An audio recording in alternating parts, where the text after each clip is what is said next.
How about now? How about now? Do we have Mike? Oh goodness.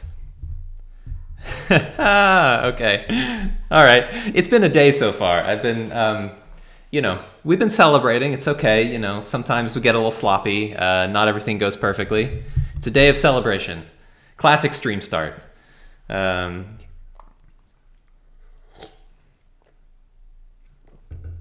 is it too loud? I see someone complaining that I just like blew them away to Jupiter.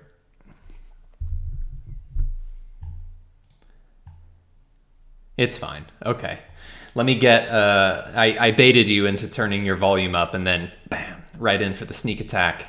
Let me get a little bit of music going here, just for some background little ambiance. All right, welcome everybody. Happy birthday! Happy birthday to Foundry Virtual Tabletop. That's why we're here. It's a really exciting day. It is 1 year. It is one year since our release, May 22nd. This time last year, I was here with you on Twitch. Probably a much smaller group of you, but yeah, no ambience coming through. All right, let's check again. Classic, let's see here. Desktop audio. It's probably on the wrong. It's on the wrong thing too. This is what happens when you change your audio device, folks. Sometimes it just ends up doing weird things. So we fix it.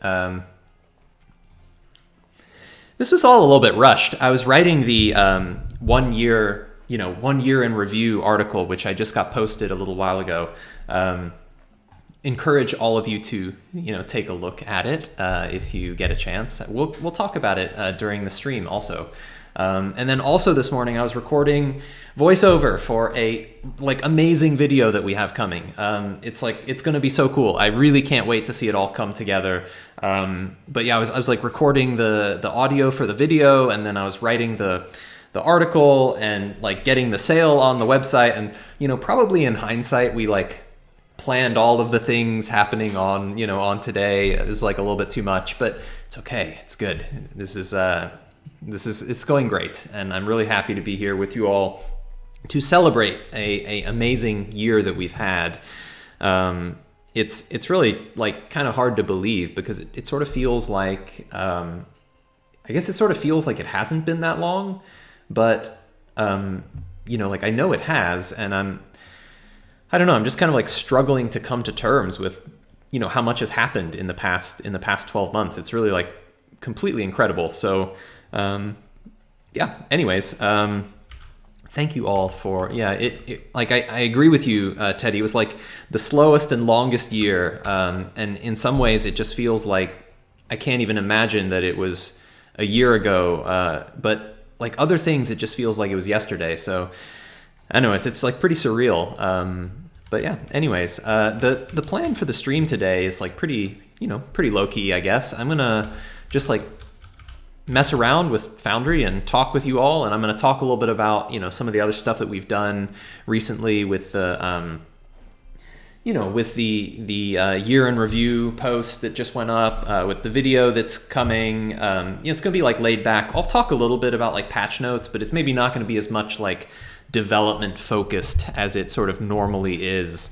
And so, we'll see. But mostly I just want to get a chance to hang out with you all and answer questions that you have, and, chat about what's going on in the world of Foundry, what might be coming up in the world of Foundry, get a sense of what you're interested in and hoping for and excited about. Yeah. And just hang. Let's see here. Let's get my little audio controls here so I can adjust the tracks. Yeah, so I've got some background music on from Micro Music. It's one of the newer modules that we have. I should actually grab the Tabletop Music Bazaar module, which is our newest audio module. I usually like to show those. So I'll do that in just a little bit, because I have a reason to talk about the package management and installation stuff. So I'll go install that at some time. Hey, thank you, Link Shadow Wolf. I appreciate that. That's really kind of you to sub, and thanks for the message as well. I really, it's kind of you to say that. Music's a bit quiet. All right, let me. I'll dial it just slightly. We'll do just a little bit more, just so you guys can appreciate the very nice ambience that our fantastic musicians and composers and stuff in the community are creating here. All right, so I think a good place to start for this one, I think I want to chat about the year in review. I want to chat about some of the new features coming into the software. I definitely want to do some giveaways. I'm sure there's some of you in chat right now who have the desire to get your hands on Foundry VTT, and so hopefully we can make that happen for you today with a couple of little license key giveaways. Yeah, and so let's just jump into it. I posted this article. I'll do half and half. Oops, not that one. Sorry. I posted this article earlier today, the year in review, and it is on the Foundry website. I also linked to it on Patreon. There's a link in Discord. But I just wanted to talk through it with you, and I won't read it line by line. I'd encourage you to do that if it's the kind of thing that you're interested in. Maybe someone in chat can do me a favor and throw a link to it up there. But yeah, this was a time, I think, a good time to reflect on the last year and to celebrate, the amazing things that we have accomplished. But also to think about, what could we have done better? What do we hope to do in the future? Where are we going? And so I'm going to talk for just a little bit about this. And I know many of you have questions. I already see some questions coming in chat, and they are really great questions for me to tackle. But I am going to talk through this a little bit, and then I'll move to taking questions about the year in review stuff. So, just a little bit about the history of the software. I think some of you know this really well, and others of you this is going to be new for you. I started developing the software in August of 2018, and it was just it was a total kind of lark, I guess. It was sort of I was in between projects a little bit, and I guess I've always been, sort of the kind of person that I always have a project going of some, usually this is obviously the most successful of those pet projects that I've had, but I've always had a project going. And so I was sort of in between things, and I was thinking about what do I want to do in my spare time? What would be a fun thing to create? And I'd been playing a lot of role-playing games lately. I mean, I played role-playing games for most of my life, but it was kind of a couple of years ago that I really started playing more frequently. Oh yeah, thanks, Garter. Shout out for Foundry Tactical Combat in ESO. Yeah, thank you. One of my pet projects of the past. But I'd always had this. I'd been playing a lot of role-playing games and really enjoying playing role-playing games online. Some as a player, some as a DM, and really came to love virtual tabletops as. The software that we could use to play these games. And so I came to love some of the existing options that were really predecessors and key contributors to this, to this type of software and to this landscape. And, I really sort of fell in love with them. And while there was always a lot to love, and there is, I'm just picky, I just want things to be a certain way, and I want, I want control over the landscape of the way that I'm game mastering, and so I always had little critiques, I just wish this worked differently, or I wish this was smoother, or I wish I could make this one thing happen that just doesn't happen.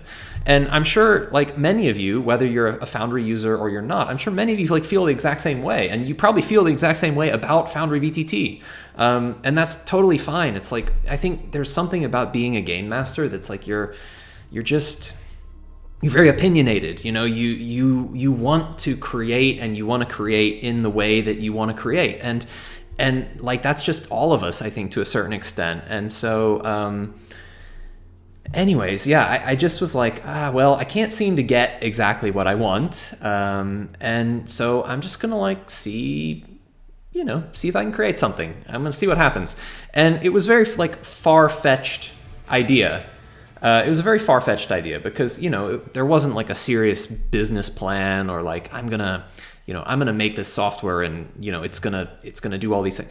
It was more just like web technology is pretty cool. Like you can do a lot in a web browser these days. Like you can, you've got all of the like modern HTML stuff. You've got sockets for connectivity. You've got WebGL for for graphics and rendering and stuff like that. And so I was thinking, well, in some ways, like VTTs are a lot like video games. So I could have thought, well, let's go to like Unity, or let's go to Unreal, or let's go to some game engine. But I didn't really have a background in that stuff, and that felt like it probably wouldn't have been successful. But I did have a background in in web design and like building stuff for online, and so.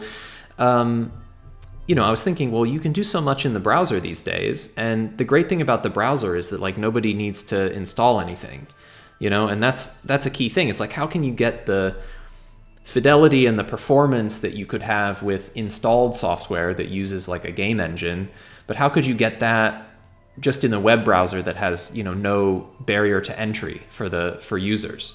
So anyways, I started playing around with the ideas, and, there was, a moment of realization of like, hey, wait a minute, this is like kind of actually happening. And so I actually started to inflict, I should say, I shouldn't brag about it. I started to inflict upon my groups. Like we're going to do we're going to do our game session this week in my like hacked together pre-alpha software that is really buggy and doesn't really work. And they were all great sports. And I had, that gave me the, the fuel to kind of keep going, right? Is that I was playing each week in this software that I was kind of between weeks noodling around and building on. Anyways, long story short, it was just a really sort of serendipitous way of stumbling on this idea and this thing that got created. And, at some point I started to take it more seriously of like, well, there's a real product here that can come out at some point. And the point that it did come out was this time last year, is when we released the first sort of you can buy it and you can own it version of the software. I love Nat's comment in chat about 2 years later can confirm his Sunday group is still, so we're going to play this thing in my kind of hijacked together alpha version. Yeah, that is still happening. I don't know. I think, I digress, but I think I see something happening for a number of creators in this space, is that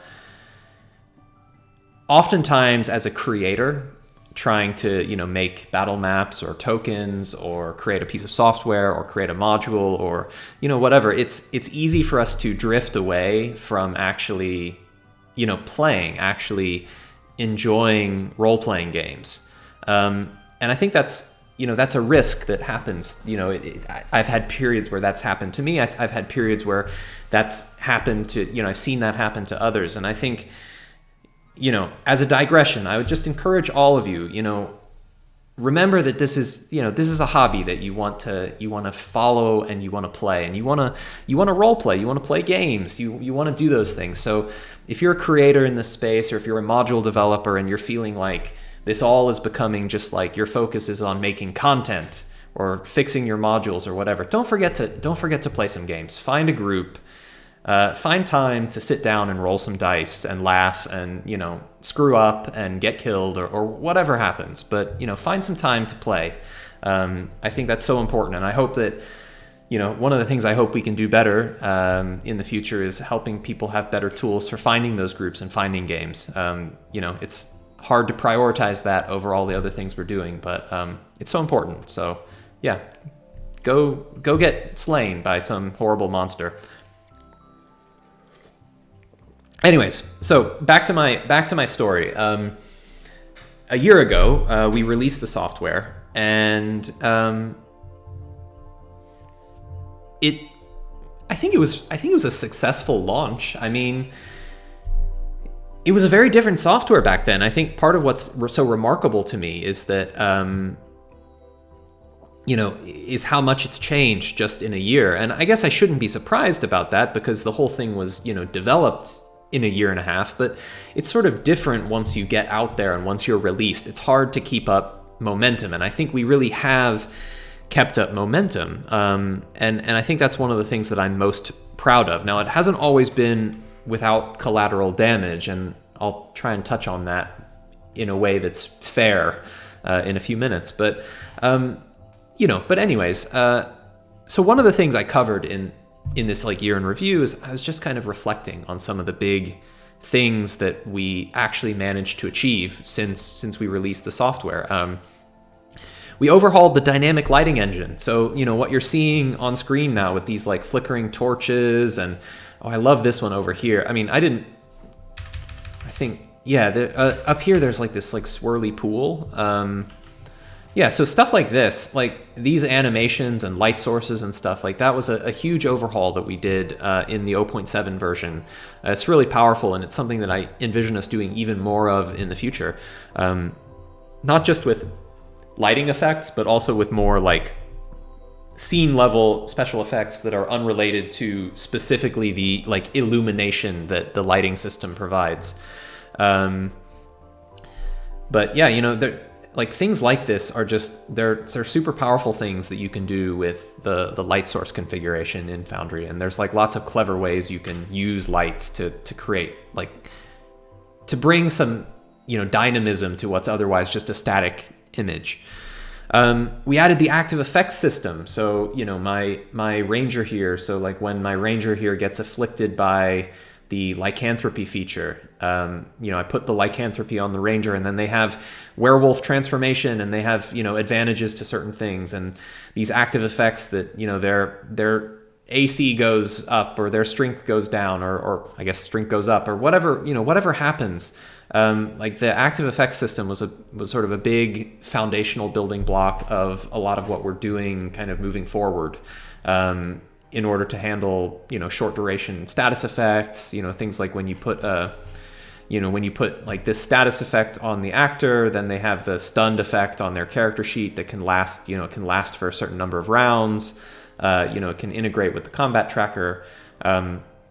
This stuff, it's a system that is sort of foundational, but it's also one that I think it's fair to say isn't really, it's not really meeting its full potential yet. I think we added a lot of the framework for handling active effects, but it's still a new system that modules, game systems have to end up building upon to kind of take it to that next level.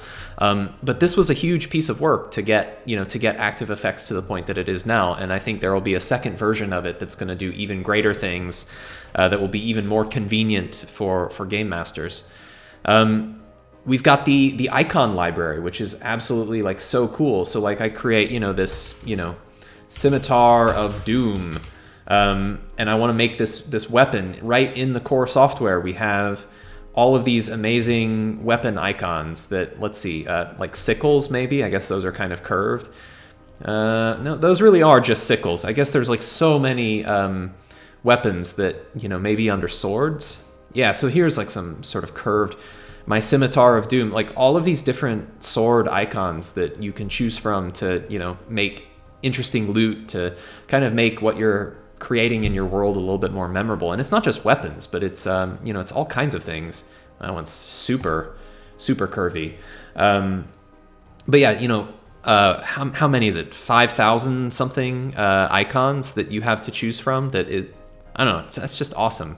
That's such a great value. And the new ones that we added in the most recent update. So fire blast. Suppose you want to make some homebrew spell.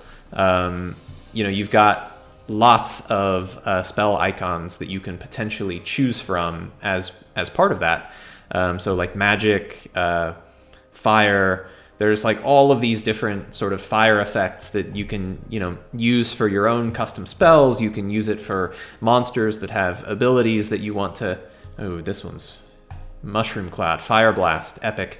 Yeah, it's just like, it's great, and it makes your character sheets look so nice. When you have that like spell icon for your Fire Blast on your character sheet, it just like brings this extra little bit. So that was a huge thing that we did. The dice parser, I mean, this is a lot more like on the API side of things, but the dice parsing system that is, designed to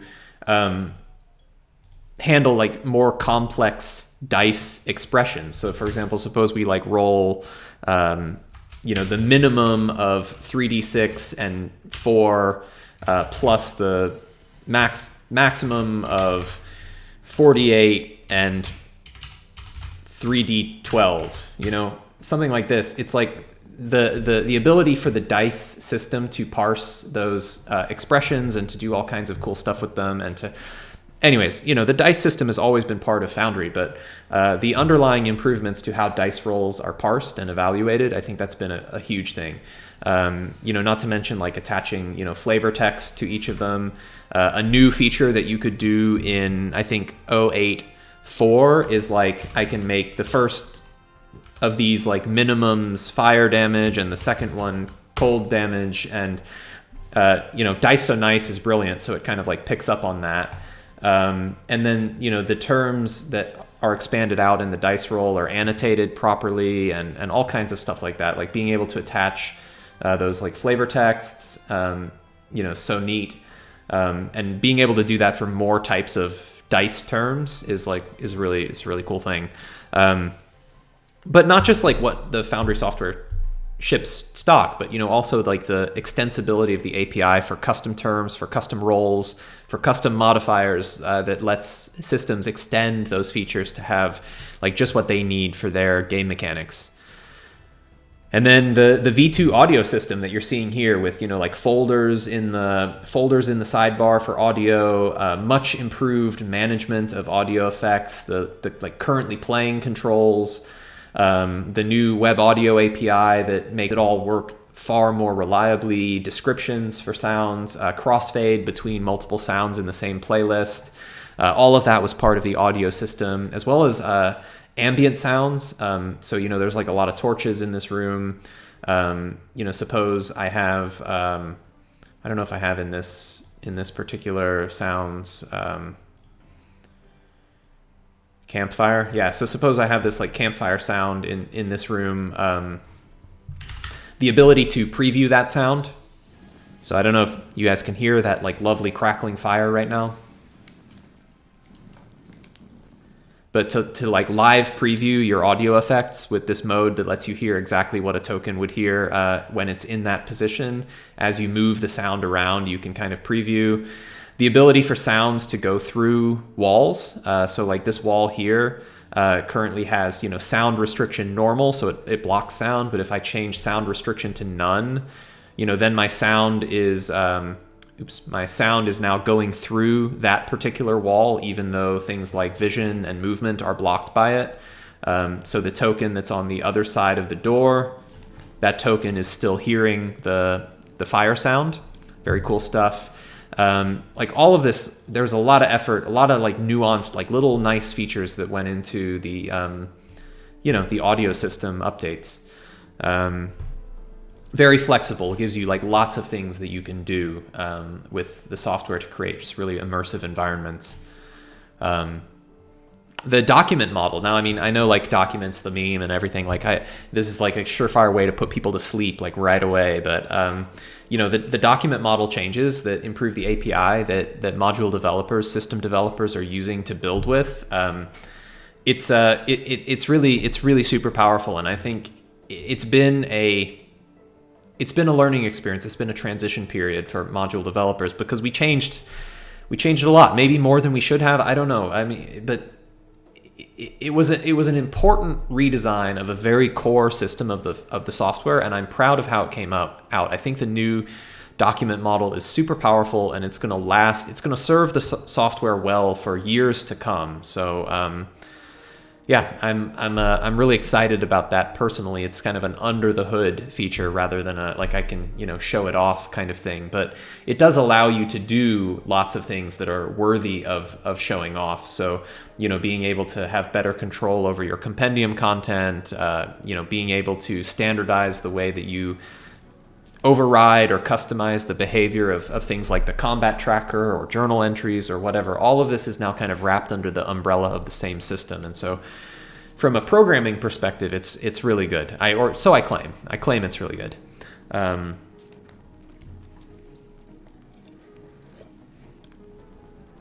We got package management. So there's big improvements to package management that I'll show in just a minute. I'm going to skip this one over. I'll come to that last, and I'll show like the new sort of package installation and updating process.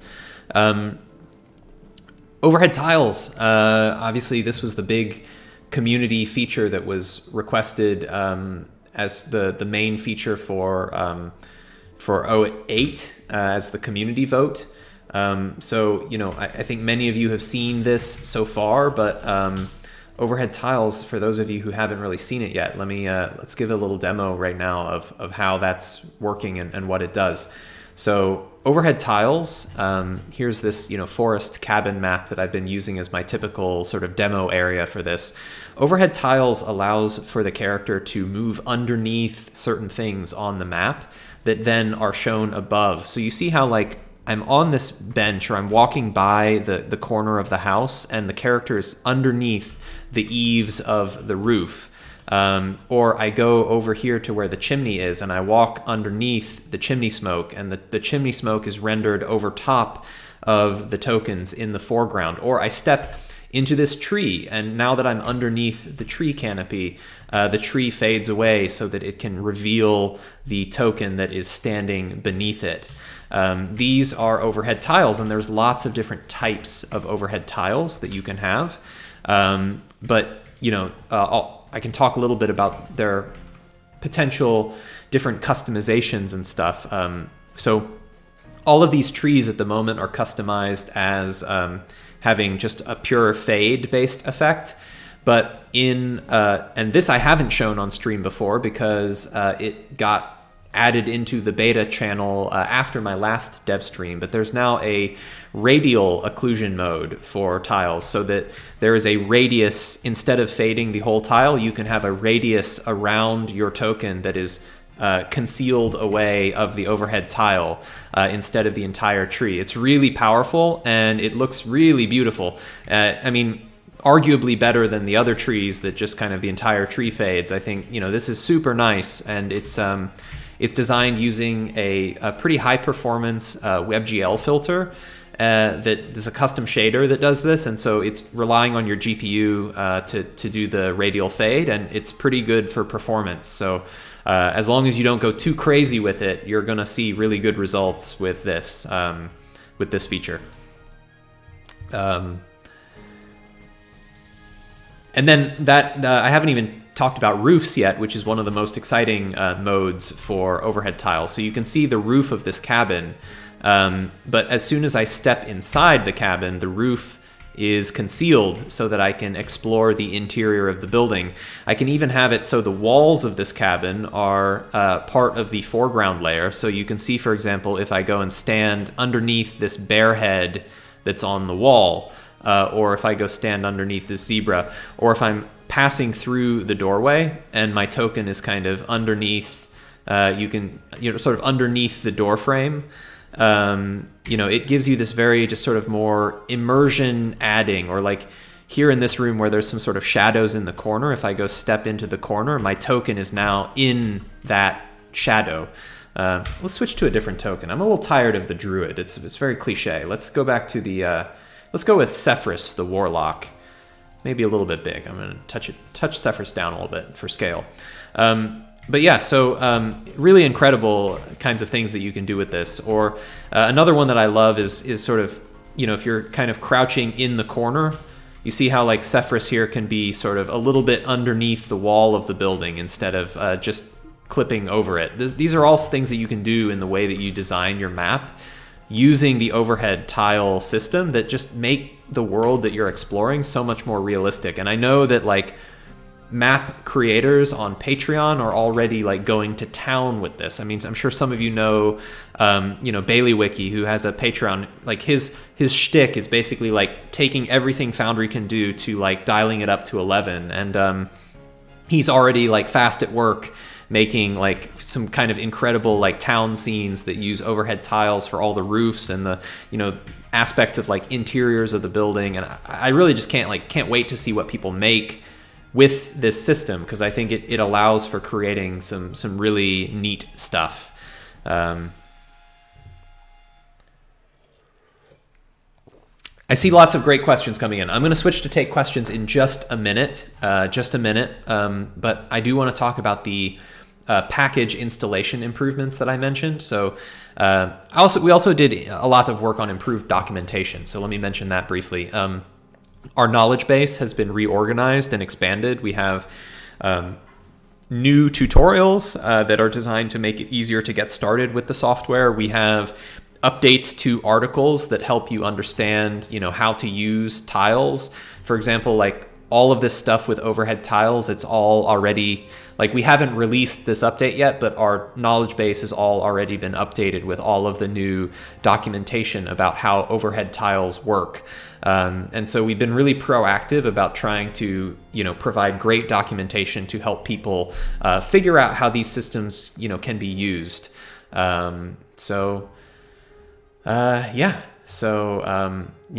that's something that is greatly appreciated and useful, not just in terms of the user documentation on the knowledge base, but also the API documentation. All of the API documentation here is updated for 0.8. Anyways, a lot of work's gone into that. So let me talk about, I mentioned, we had this big thing, we improved package management. Let me show you what that looks like. So over here in Foundry, I got to go back to the setup screen. Sorry, that's going to kill the music for a minute, but I'm going to bring back more music, because what I'm going to do is I'm going to install one of our new exclusive content packs. So we've got Tabletop Music Bazaar, which is really great. So I'll install this, and we get a really awesome, feedback about the module being installed. But a lot of the work that we did was on, better flagging of compatibility tags, better flagging of module update procedures. So one thing I can do is I'm going to check and see if any of these modules maybe has an update. Let's see. I can probably check all of them, but I want to show one of them individually here. I might have to oh, there we go.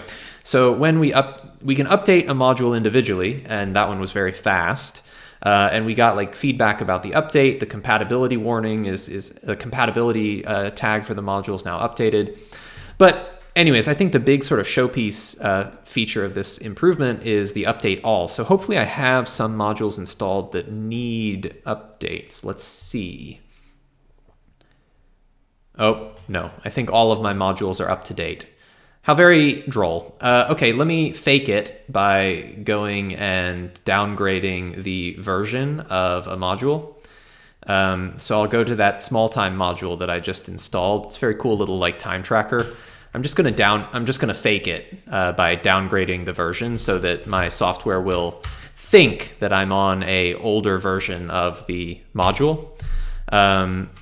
And so now when you do update all for your modules, it will install them, and then you'll get this nice update log that will show you for each package that was updated, like what happened, was an update available, what version did it migrate from, if there was a compatibility risk associated, or if it migrated to a new manifest track, which is another feature that you can now do. This will show up in the log.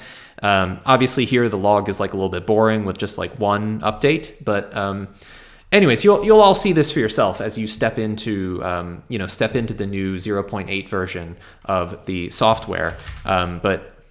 It's all of this is designed to make it easier for users to manage the modules and systems they have installed, but while also making it easier for developers, very importantly, to provide updates to the compatibility of their modules, to the manifest locations that they come from, things like that. So I love the McRow Music Pack, but I did just install the Tabletop Music Bazaar pack. So let's get that enabled. And let's give them a shout out because their music is just super nice, is so good. So I'm going to go to the compendium here that I just activated for Kingdoms and Conquerors, which is their playlist. And I'm going to import that playlist from Tabletop Music Bazaar. Now I'm going to put it in my music folder. I'm also going to configure it to have a crossfade duration of maybe like 1.5 seconds. And I'll get that playing. It's probably going to be a little loud at first. I might have to. So yeah, anyways, there we go. I'll just play that in the background, and please enjoy the very nice audio soundscapes of Tabletop Music Bazaar, this is a very cool collection that we just made available. Oh, Nath is reminding me about roofs and weather. Thank you, Nath. I appreciate that. That is a great, very fun feature for me to showcase. So I was already talking about overhead tiles a little bit. So suppose I put a weather effect on the scene. Maybe I know I might do like rain as kind of the sensible one, but it's probably a little hard to see. So I'm going to do autumn leaves, which is a little easier to see what's happening. So as the autumn leaves start to fall, you can notice that there's these kind of swirling leaves, and you can see them really easily like above the roof of the building. And so when I'm outside of the building, I'm not underneath the roof, I'm outside of the roof area. These falling leaves are, they're visible. They're falling on the roof of the building. They're falling elsewhere in the scene. However, when I step inside the area of the roof, the interior is not covered in falling leaves. So all of the leaves are falling in the roof and clogging up my gutters, but not coming into the interior of the building. So that's another great feature that integrates. One of the things we try and do when we're developing a new feature for Foundry Virtual Tabletop is we try and we really try and think about how is this feature going to interact and integrate with other features that we've built. So finding ways to tie the tiles system into other systems like weather or like tokens and make everything kind of work in concert together is a big priority. Because we don't want these to just be different, like independent components that work in isolation but don't play nicely together. We want everything to work together to create this like very convincing and immersive, world for you to explore. So, so that's how the roofs system interacts with weather effects, which I think is very cool. All right, no more leaves. All right, I mentioned I would take questions. So that's the major features list. I want to also talk about areas for improvement briefly before taking questions.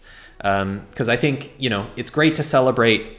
And I should mention, like, these major features, I called out maybe 10 or so of them. But, like, if you think about minor features and, kind of overall what we've accomplished over the past 12 months, it's hundreds of features. I commented on this in the article. We closed 1,553 issues on GitLab. And to be fair, a fair portion of them were bug fixes, but like over 700 of those stories over 800 of those stories that we closed on GitLab were actual like feature requests, like new things that the software could do. So like some of them are very small. Some of them are just like, make this UI look better or make this one little window like have an extra option.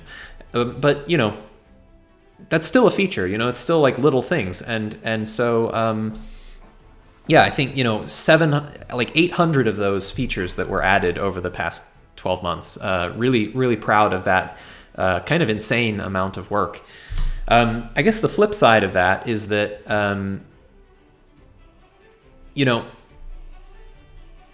while 800 of those 1,500 or so features were actual like progressive, adding new things that the software can do better, the other 700 or so of them were bug fixes.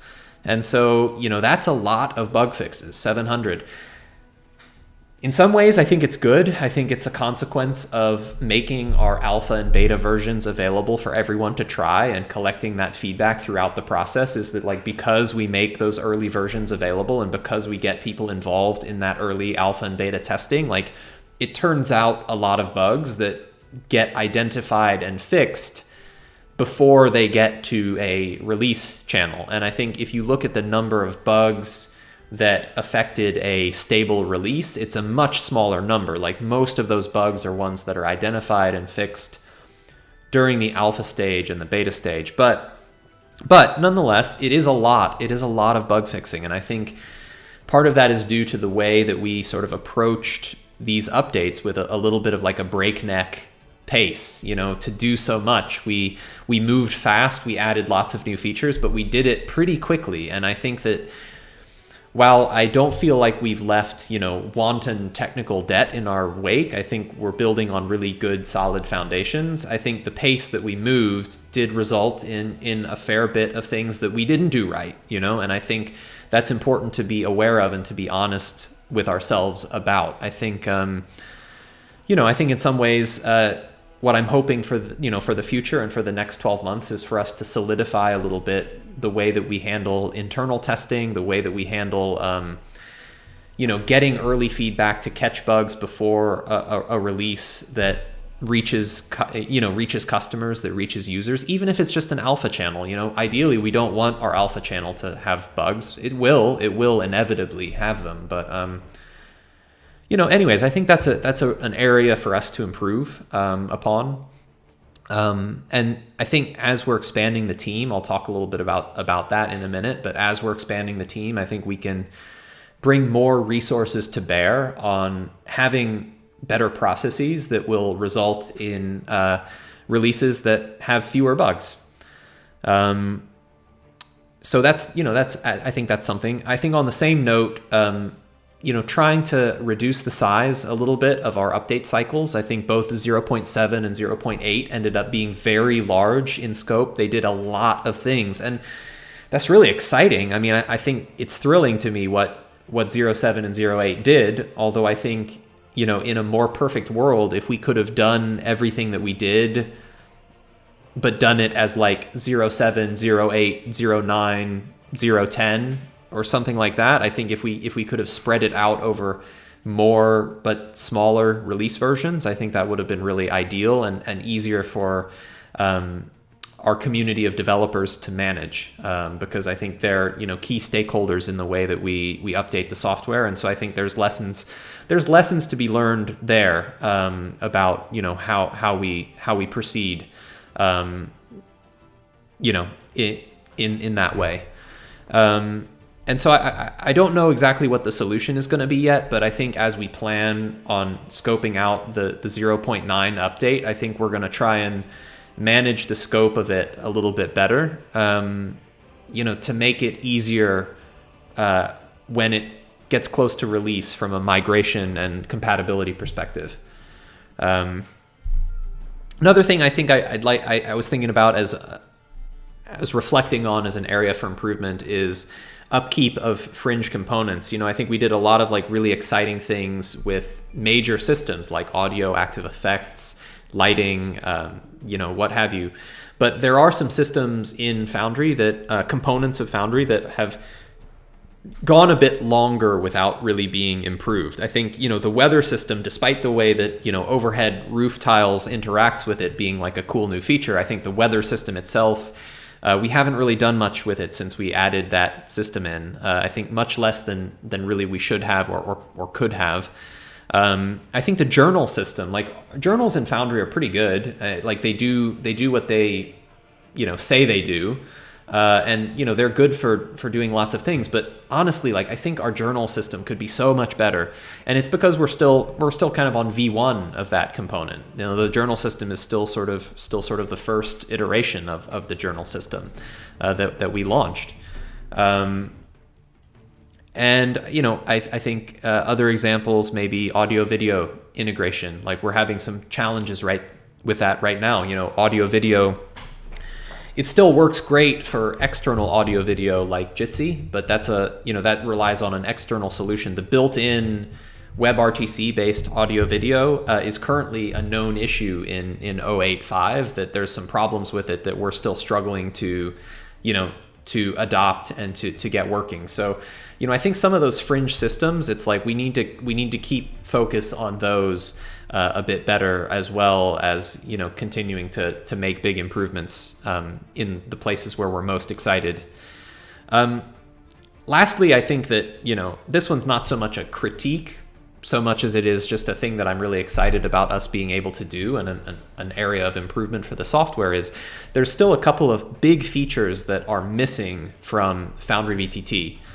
Ones that I always envisioned would be, really important to have as part of a complete software solution. To name a couple of those: card decks, support for cards, for hands, for drawing from the deck, for managing your hand, discarding, stuff like that. Everything related to cards. I think this is a key thing that, there's no denial about the importance of this feature. It is a really important feature for us to add. Event triggers, I think, is something that's always been in my mind. It's like, we've got to have event triggers. I really want to have the event trigger so that when the token walks into the house, the game automatically pauses, and you've got these bandits that are like waiting to ambush, like these 4 bandits that were hidden, like these 4 bandits pop out and the combat encounter automatically starts. Like, it's something that just makes so much sense to do from a programmatic perspective, that there should be this trigger point that causes these things to happen. Like, I don't think the software is complete without that. I need it to have that system. Others like scene transitions, moving from one floor of a building to another, or moving from one scene to an adjacent scene. I think being able to transition like that, one of the greatest thing that Foundry has added, I think, is just such a simple thing of being like allowing players to open doors themselves and like progress themselves to the next area of a scene.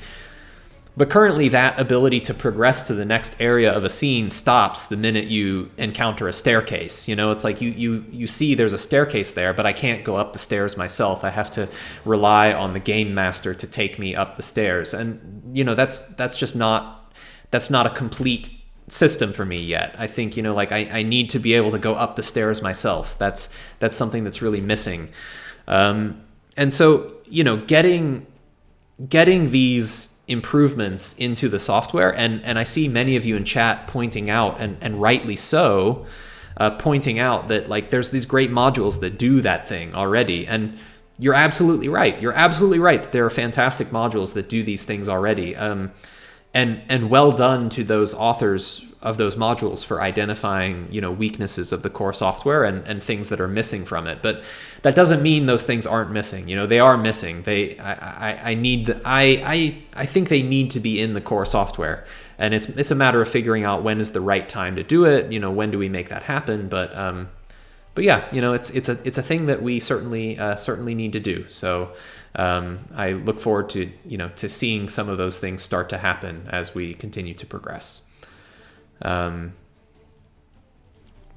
right, so that's my section of the year in review that has to do with the software itself. There's a lot I want to talk about community growth and the team and partnerships and stuff, but I think this is a great time to stop and answer some questions from you all. And so please go ahead and put some questions in chat. If you could do me a favor and preface your question with like all caps question dash or question colon, that'll make it easier for me to pick out your question from the other bits of conversation that everyone's getting into. So go ahead and throw some at me, and I'll see what I can do as a round of answers before we talk about some other stuff. See a question from Eclipse Roll about group initiative in the combat tracker. So I think as a core feature, maybe. I think the exact initiative needs tend to vary a lot from system to system, and that some systems might require group initiative. by rules as written. Some systems might recommend group initiative as a way to simply, simplify the process of running a combat encounter. I think the API should make it easier to have a group of combatants, and I think providing that underlying framework in the core software is something we absolutely should do. I wouldn't say it's planned yet and that we haven't put it on a milestone to do yet, but absolutely that's something we should work on and we should add to make it easier to manage grouped initiative of multiple combatants. Question from Draco Death. Hello, I've used Foundry for a few months now and I'm loving it. That's awesome to hear, thank you. But the performance requirements are minus for me. Is there work on improving performance for low budget PCs? Good question, Draco. Yes, there is work already being done on this and will continue to be done on this. I think we have some ideas about upcoming features for different performance modes, which can specifically target different ranges of hardware. There's also one of the things that's new in the 0.8 sequence is an option to disable the game canvas, which, it's a bit of an extreme measure to take. But for example, I should have started a combat encounter or something before doing that. Let me re-enable it. But what disabling the game canvas can do is it actually removes kind of the GPU requirement for interacting with Foundry, because you're not rendering the actual scene anymore. Suppose we've got our combat encounter here between Cephras and the bandits. And you're Cephras and you want to participate in the in the game session, but you're just on a mobile phone, or you're on an iPad, or you're on a really old laptop that just for whatever reason you can't really draw the scene. If you disable the game canvas, you can still have your combat encounter that you're participating in. You can still advance through the turn order, you can still roll dice, you can still engage with your character sheet and make your arcana skill check that you need to make, and all of those things can happen, and having the canvas disabled just removes that requirement of having the GPU. It's just an example. There's much more that we can also do, but that is an example of the types of things that we're doing to try and make Foundry more accessible to more people. All right, let's see. Question, on this example setup, why is there shadow pointing down to the right of the house? That's actually part of the walls of the house. It's sort of part of the image. So this scene kind of is drawn with the assumption that the sun is up and to the left, and so there's kind of shadow from the house that's part of the image that I'm using here. Question from Honkin' Waffles. Nice name. What's the timeline for Safari support? Good news for you, sir. The desktop version of Safari, Safari 14, should be fully compatible with Foundry 0.8. For iOS, iPad support, it should be coming soon, because it's basically what the blocker is that certain modern web features that other browsers like Chrome and Firefox have that we rely on, Safari hasn't had yet, but Safari is adding those features in. And so, as soon as the changes that are in desktop version Safari 14 roll out to iOS for iPad as well, then Foundry should be working just fine on the iPad. Let's see here. Question from Zepho09. What's the current stand on critical bug fix releases? If 0.8.6 had a severe bug, should we expect 0.8.6 bug fix or 0.7, or will we have to re-download 0.86? Tough question. So let me start by saying I don't love the way that we're handling versioning on that regard. Obviously, internally, we have more granular versions of code. But externally, in terms of what do we present to users at large, it's a lot easier for them to understand, this is 0.86, not 0.86 hash AC7. And so it's sort of trying to strike a balance between not abusing the concept of versioning too much while still making it simple for users to describe what version of the software they're using. Anyways, I don't want to dodge the question, but I don't really know what the answer is. If it's an issue we catch in the first 2 minutes, maybe we'll just quickly fix it and announce that we fixed an issue with the initial rollout. If it's an issue that's like 3 days later and thousands of people have already downloaded the software, we probably need to release a new version. I would expect there to be an 0.87 stable version that follows pretty quickly on the heels of 0.86, because there will be a couple of like day one bugs, with a lot of major software releases. And I don't know if we're major software or not. That's probably a little bit, wrong to say, but with software releases, there will probably be some day one bugs. And if you're the kind of person that is worried about that, you might not want to update to 0.86 on day one. You might wait for day 2 or day 3, and who knows, maybe by that point there will be an 0.87. We'll see. Question from 736 Dave: has anyone talked about streaming from music sources? So technically speaking, Dave, the infrastructure for streaming from remote audio streams is actually supported now, because Foundry 08 uses the Web Audio API, which knows how to work with stream sources. Now, there is a much larger question, well, maybe not much larger, but there's a larger question about usage rights and agreements and terms of service and things like that, of like, what are you allowed to do with something like Spotify or iTunes? And for the most part, the sources that you're mentioning in terms of I'd like to stream music directly from X, most of them don't allow that as part of their terms of service. So, it's not so much that something that we can just turn on. It requires the provider of that audio to be, supportive of you streaming from them as a source. But in theory, if the upstream provider of audio is on board with providing audio streaming to downstream services, then you can set up an audio stream endpoint for it in Foundry. Question from Teddy, and I know I'm nowhere near the bottom of the chat log right now. I'm just trying to take some of the questions in order they were submitted, so thank you all for your patience. Will Dysonice ever be integrated into out-of-the-box Foundry VTT? I think there's a possibility. There's a good possibility that might happen, but there are some very talented and very invested module authors who have done absolutely heroic work with Dysonice. And so doing, if it ever does get integrated into the core software, it would be critical to make sure that that happens in the right way, that has everyone feeling good about, how it's occurred. I think for the time being, to be honest, I think the degree to which Dysonice is just a totally excellent module probably works against that goal a little bit. Like, because it's so good, it doesn't really need to be integrated. I think sometimes the things that I target for like, we need to get this integrated into the core software, are things that like the module solution for it, I think, is not working as well as a core solution could. And I don't think that's the case in DSN. Question, from Rakuz, is there a plan for directly downloaded client software, like with Windows Server, stuff like, I think I understand what you're talking about. That is so again, the word plan is tricky, because plan means like we've sort of committed to do it and it will happen by some date. We don't have a plan for that, although it is an idea in our list of things we would like to do someday. And in fact, we're going to have a Patreon feature vote coming up in a couple of days. It's going to be posted up on Wednesday, where for the 0.9 series of the software, if you are a supporter on Patreon, you will be able to vote on one major feature that will be included in that update.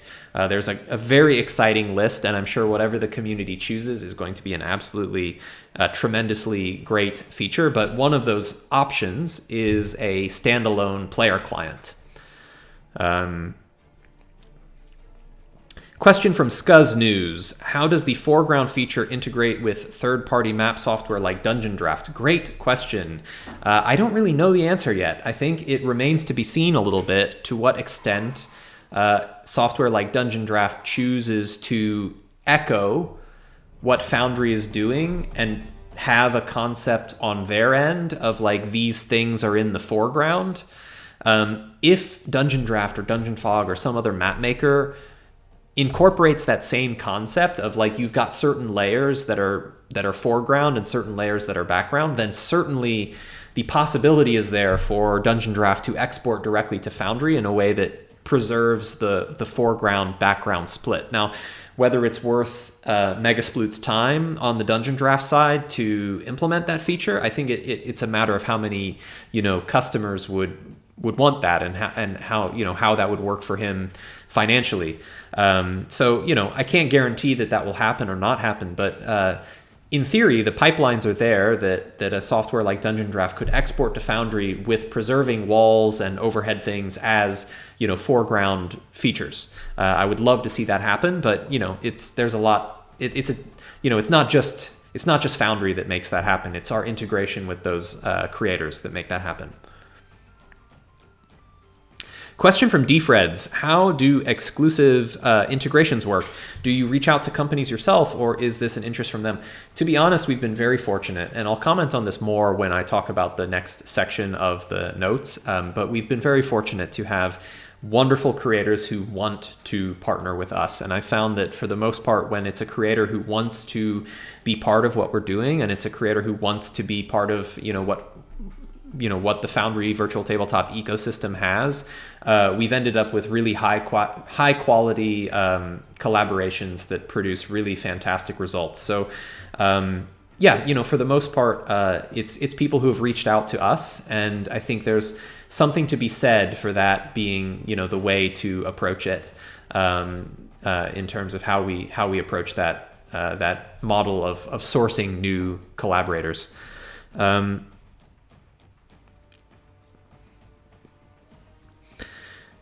Me Gender asks, any plans to improve scene creation regarding grid alignment, something more intuitive?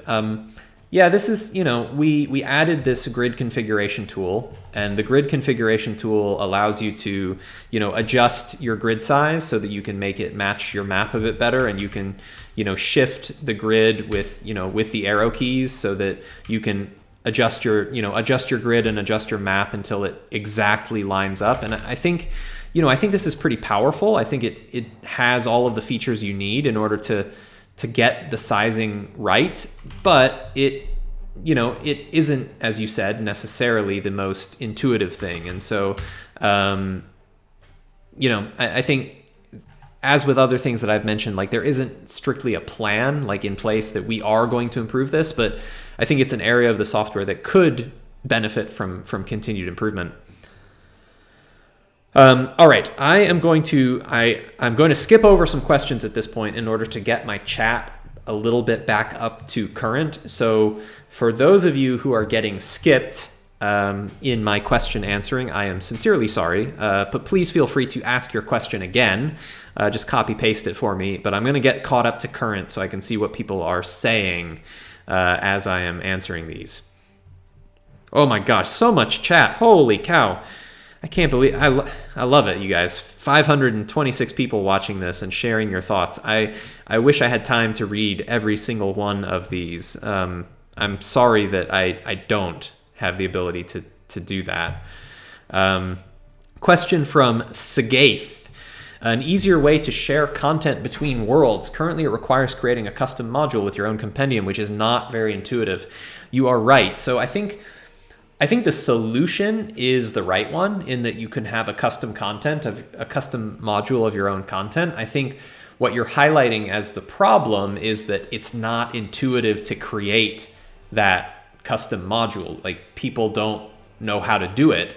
And so I think the solution there is to have a built-in module creation wizard, so to speak, that, you know, through the interface, I can create a new module and I can add compendium packs to it, and then everything happens in the UI, and you just follow this. You just work on the screen. You don't have to configure a JSON file. You don't have to go into your file system. You just can follow an on-screen workflow to create a shared compendium module. So I think the technology is already the right solution. I think it's just an issue of making it easier for users to get there.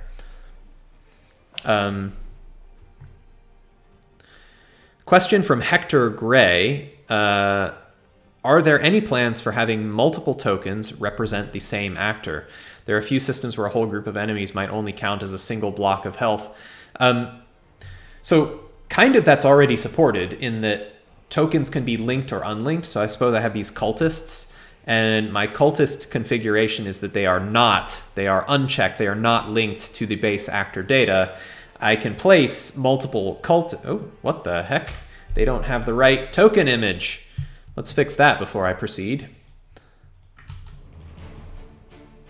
Oh, hello. The Valkyries. Epic.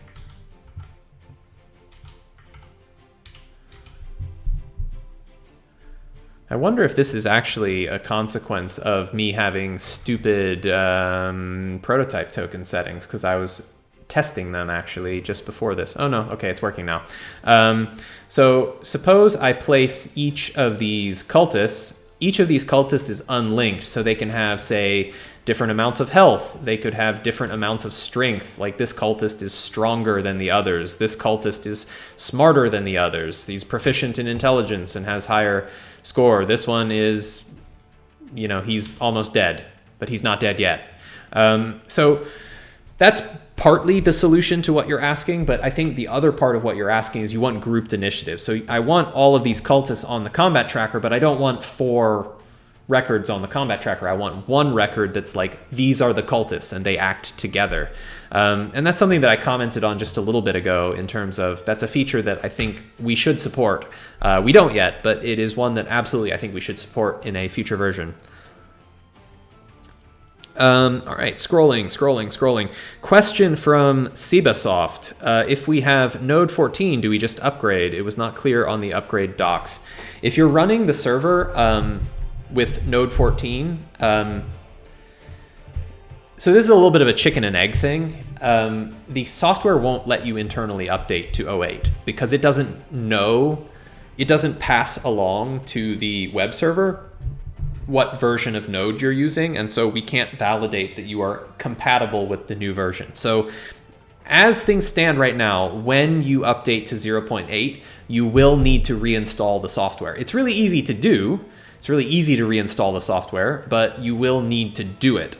If you're on Windows, for example, just running the installer, you don't have to uninstall your old version. You can just run the installer for the new version and install it right over top where your current one is. You might prefer to uninstall to make sure that everything's, you know, cleaned up, but you can do it either way.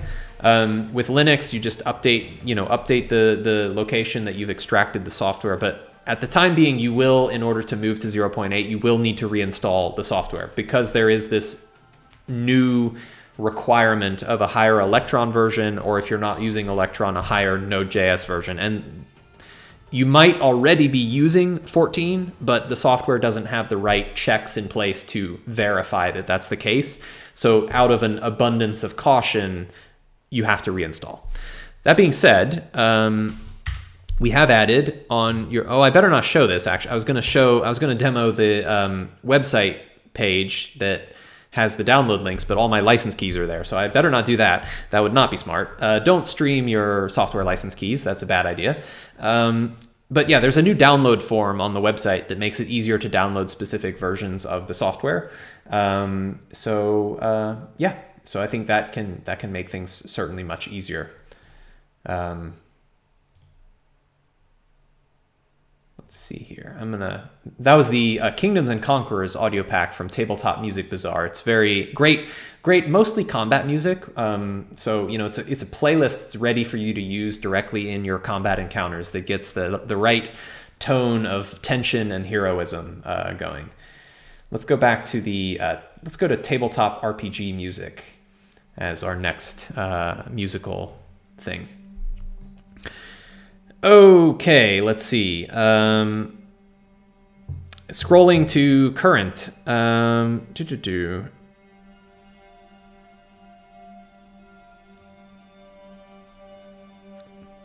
Question, is there any plans to beef up the Docker support?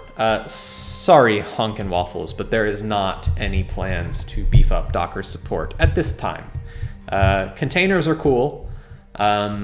But Foundry is extremely simple to install. So I think the savings that you get from using a Docker container, and I'm probably going to provoke some people by saying this, but I think they're minimal. So, you know, it's not something that we really plan to invest in right now. But containers are cool. And so I understand why a lot of people want to roll out Foundry in a Docker container.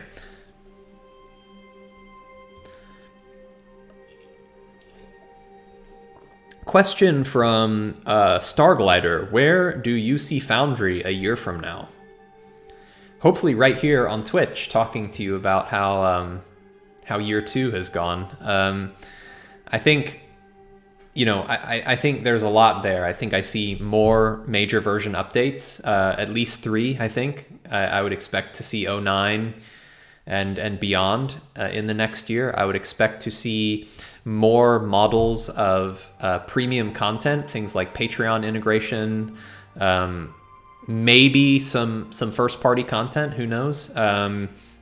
Definitely more publisher partnerships. I think there's more of those that are already in the pipeline. So I know for a fact that there will be more premium content because I know what's coming.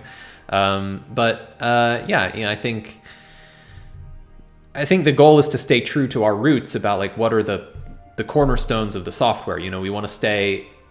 This is a one-time purchase. It's self-hosted. You own your own data. You run the server yourself.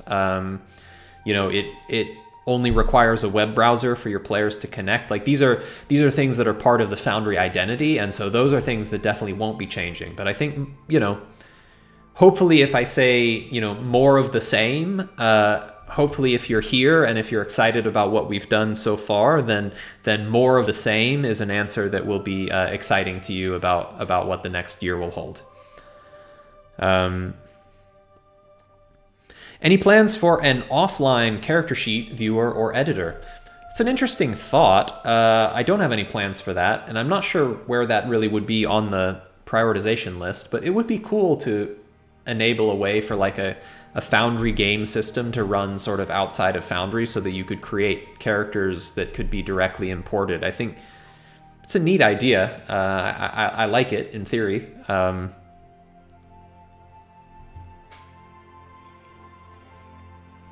First Age asks, thanks for Foundry. Thank you.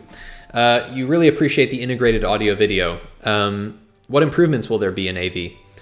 So right now we're trying to upgrade AV to the newest version of EasyRTC. That's been challenging, very challenging, unfortunately. In terms of improvements for bandwidth, is it better to use the Jitsi module? Absolutely. Jitsi is fantastic, and if you have the ability to use a Jitsi server, I strongly recommend it. I think, I'm not ashamed to say that Jitsi-backed audio-video chat is far superior to the built-in RTC server-based audio-video chat. It's just an issue that I can't make Jitsi available as the sort of the default option, but definitely if you have the ability to use it, I would strongly recommend the Jitsi module. It's great. Question from Sylvain: will 0.9 have the same amount of heavy changes than 0.8? No, it will probably have more. No, I'm just kidding. I don't know yet. We haven't scoped the milestone, and so it will depend a lot on what 0.9 is about. What's the feature that gets voted on by the community? What are the features that we choose to prioritize?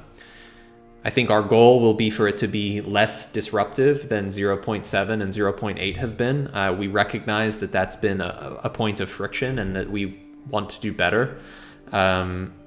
So hopefully, I guess, without really knowing what 0.9 is going to be about, my answer would be, our goal will be for it to be fewer big changes, less disruptive changes. But, we'll see. Question from Fight the System. You love it so far. Thank you. Will it be possible with the roof update to add basements or multiple floors? Not part of overhead tiles. However, overhead tiles lay the foundation for a future system that I'm in my mind calling scene levels. And overhead tiles are part of scene levels, but not the whole thing. And scene levels would be the system that I would envision empowering things like moving from a basement to a first floor to a second floor of a building, or moving through multiple sequential phases of sort of like a phased encounter. I think those are things that I envision handling with the scene levels component. That's not been built yet and it's not been prioritized yet, but that is one of the things that as we look forward towards the next 12 months we might do. All right, let's see. Question from Biscuit Man: will the Foundry website ever have functionality to act as a marketplace as opposed to linking to other websites? It's on our long-term agenda. However, one of the interesting things that we found is that publishers have responded really nicely to the opportunity for them to sell their own content in their own stores. And I think, we weren't sure at first whether publishers would react in that way and be happy and be content with the guidance of like, well, it's your content, maybe you can sell it. And we weren't sure precisely how the publisher community would respond to that. But actually the response has been really good. And, I think a lot of publishers are happy with that model and that option. And so I think, we recognize that there would be value of having a first party marketplace, like where you can buy stuff directly on the Foundry website. But, it's one of those things that the prioritization of it will depend on how, people are engaging with the publishers and how effectively the model where they sell it on their own web shops is continuing to go.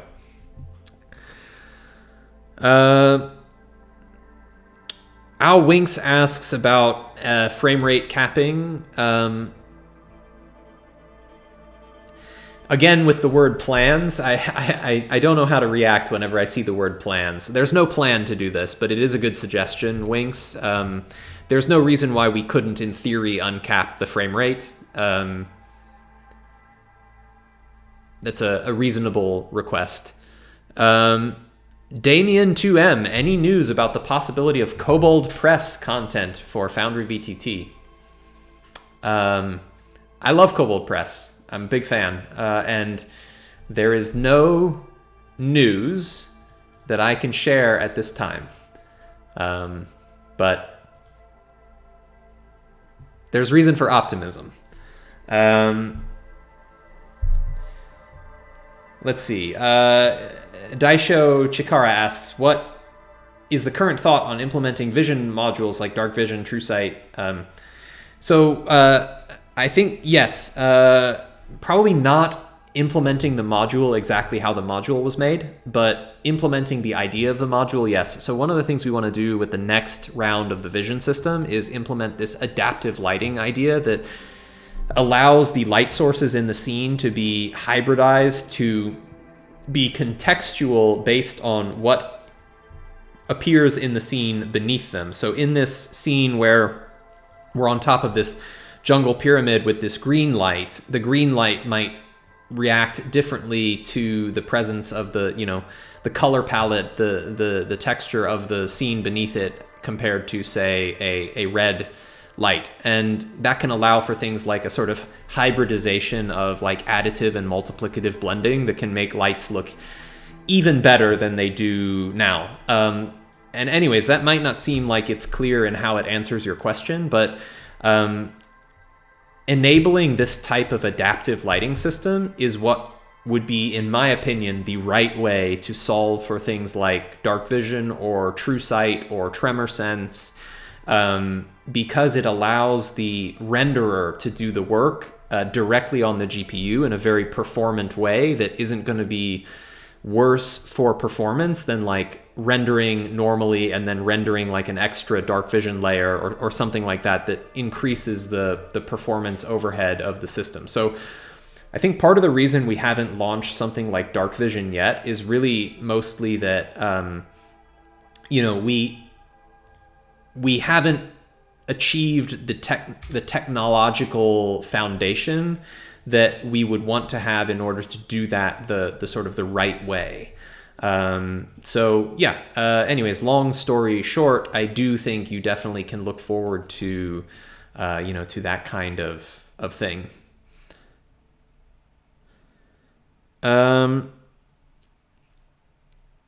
Question from Cedar34. Are you playing any campaigns on Foundry right now? And if so, what are they like? I'm actually playing 3 campaigns on Foundry right now. This goes back to what I was saying before. All the content creators, you got to find chances to actually play.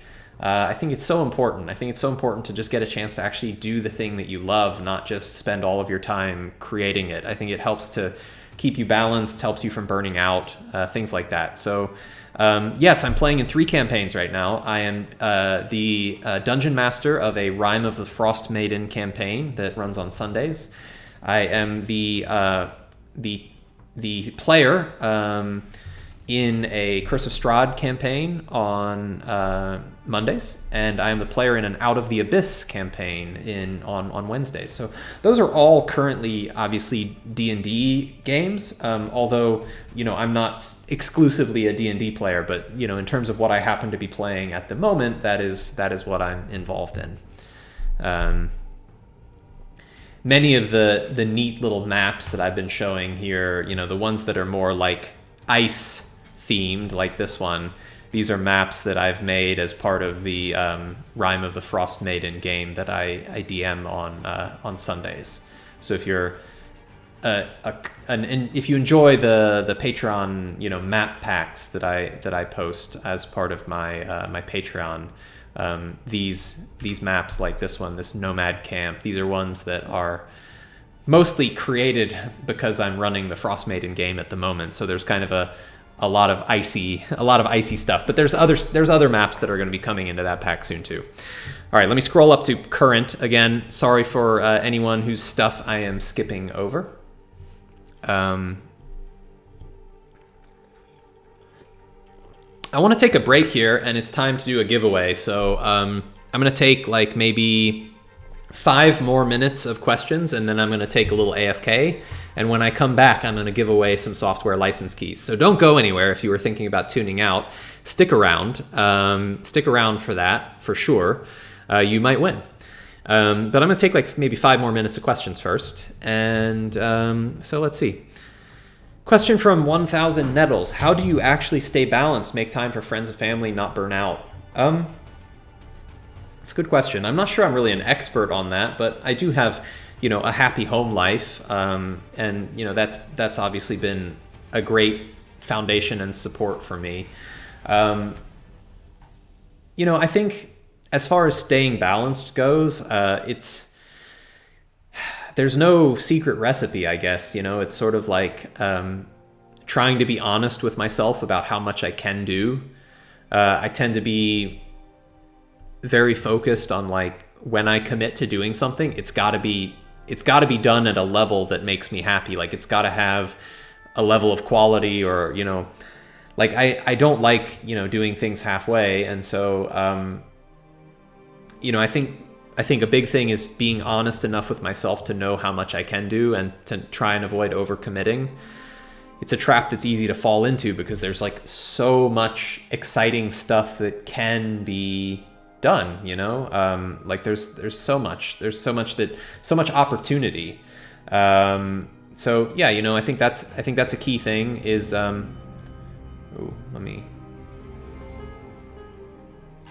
there's so much opportunity to do things. And I think, trying to stay grounded in terms of like how much I can take on versus how much I need to just be aware that it's too much to do. I think that's a key thing. I think other than that, trying to be disciplined about my schedule. It's not. I probably don't have an enviable schedule by most stretches of the imagination. I pretty much work 7 days a week, and there's a lot to be done as part of this project, and it's gone really well for me. Like I don't want to make it sound like I'm suffering. I'm really not suffering. It's been fantastic, but I just work hard, and that I think the combination of being thoughtful about how much you take on and being really disciplined in how much you do, I think that's really the only thing that's allowed me to like kind of keep my head above water. But as things continue, I'll have to constantly reassess like how much I'm biting off, and growing the team to help me has been a huge assistance, and like being able to get help with many of the things that I was previously just doing myself is really great. Question from Lord Gravewish. Thought about improving large map support, automatic tiling of large textures. I'd love to do that. It's kind of a chicken or egg problem because in order to carve up a large texture into tiles on the client side, you need to load that large texture, but the texture is too large to load in your GPU.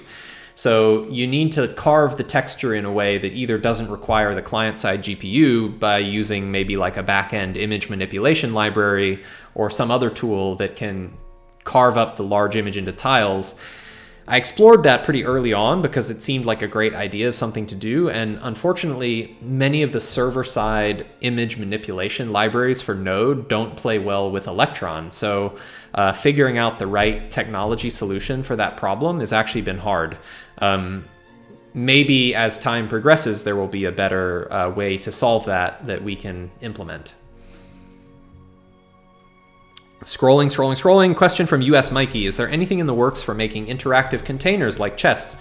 Nothing in the works yet, US Mikey. However, placeable items into maps is another one of those features that will show up on the Patreon poll that you can vote on in the very near future. Question from SciMonkey. Trying to persuade others to use Foundry, and they've pushed back with concerns about opening port 30,000. Oh my, is that concerning? Well, I don't know whether your comment is specifically concerns about that port number specifically, or whether your concern is about using any port, period. If you're concerned about using any port, period, I guess I'd encourage you to maybe read a little bit about what port forwarding is and what ports do. Ports allow your network and your computer to disambiguate incoming traffic in terms of what is this traffic intended for, what is the reason that we're getting this traffic. And so there's nothing about the concept of a port that is inherently risky. And port forwarding simply allows traffic to arrive at the right place. Now, if your concern is about 30,000 in particular as a specific port for some reason, then I would say you can change it to be any other port that you want to use. I don't know if that answer is satisfactory, but I guess that's what I would communicate.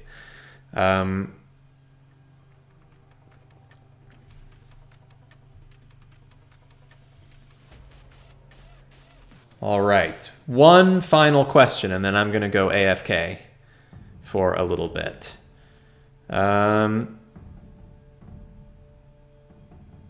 Question, well, this one doesn't really count because it's so quick. Question from Deverus, do I still have a day job or is Foundry full-time? Yeah, I'm totally full-time on Foundry. I would never be able to do what we're doing if I was multitasking. So Foundry is the thing. And I'm very lucky to be in that situation.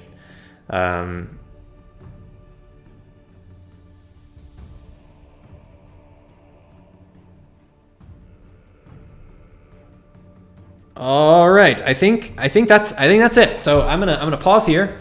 I managed to answer hopefully a lot of questions. Hopefully you all found that very interesting. I'm gonna take a little AFK, use the restroom, get something to drink, and when I come back, I'm gonna do a giveaway. There are 570 people watching right now, which is freaking phenomenal. If you are signed in to Twitch, and that means you show up in the list of people who are in chat right now, then you will be eligible for the giveaway. So make sure you're signed into Twitch, and then when I get back from my AFK in just a minute, I'm going to grab that list. If you show up in the chat list, you will be added to the table for the giveaway. So stay tuned, don't go anywhere, and I will be back in just a few minutes.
Let's run that awesome animated intro. Hey, that is so cool. Love it.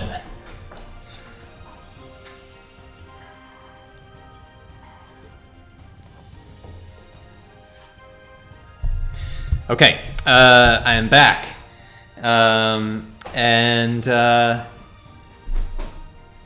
Okay, let's see. So, welcome back, everyone. I am back as well. I'm refreshed and ready to go, and I'm ready with the anniversary celebration stream giveaway. We've got the old D495, the Quadra Septa Noventa. I don't know. I'm not great with Latin. Someone can tell me what that should be. I'm sure there's something epic to it. So the way that this works, I'm going to clear my chat log here, is that if you were logged into Twitch, you are in the list, and I'm going to draw some winners here, and I'm going to give away 3 license keys today, and there will be more opportunities to win pretty much every day of our anniversary celebration week. So 3 today and probably 3 tomorrow as part of the YouTube video. I'll talk about that in a minute. And so stay tuned all week for lots of chances to get your hands on Foundry VTT. So here we go. We're going to go ahead and roll. I'm going to go ahead and roll 3 times, and we'll see if we get acceptances. So if you're a winner, you need to please say in chat that you accept the prize. Otherwise, I'm going to re-roll and skip over you. All right, our first winner. Here we go. Drum roll, please. All right, D, J, K. Oh, Mandarb. I'm kind of I like fantasy, obviously stuff, and so I'm a Wheel of Time fan, and so I assume this must certainly be a reference to the Noble Steed. I don't know, who else is excited for the Amazon Prime Wheel of Time show? I'm pretty excited. I don't know, I'm cautiously optimistic. All right, rolling again. Drum roll, Durgun, D-U-R-G-U-N. You are the winner, number 131. We already got an accept from Mandarb. Congratulations. Durgun. And our third potential winner. Oh, that was a quick one. We only made it to B. Bielobardo. Number 65, Bielobardo. You are a winner as well. Let's see if Durgun and Bielobardo, I'm sorry if I'm butchering that, you accept your prizes. Let's see.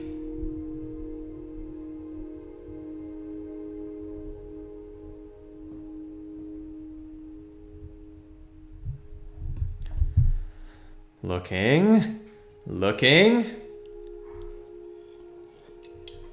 Someone says we got an accept from Durgun. All right, I must have missed it. Thank you for... Oh, yes, thank you, I accept. Congratulations, sir. All right. Bielobardo. We're just taking a look. Sorry, Sound Sherpa, it does not work that way.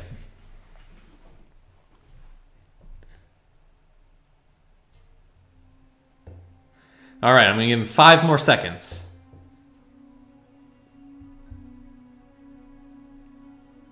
All right, time's up. We're rolling again. There is still a license in play, and here we go. Ooh, F2, EF2. All right, F2, number 156. Oh, quick draw from F2, I accept. Congratulations. Congratulations to all of the winners. That was actually very effective. Usually we have to go through several rounds of this, so I'm impressed with how well that went. F2, as well as Durgun and Mandarb, what you're going to need to do is step 1, register a user account on the Foundry website. If you've not yet done that, you'll need to do it.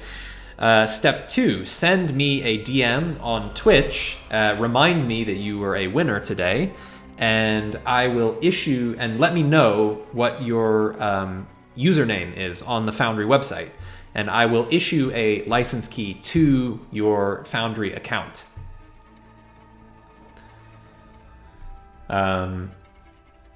Nath, I'll get them to you afterwards. But Mandarb, Durgan, and Bialobardo, or sorry, not Bialobardo, who snost and lost, I'm afraid, but F2. All right.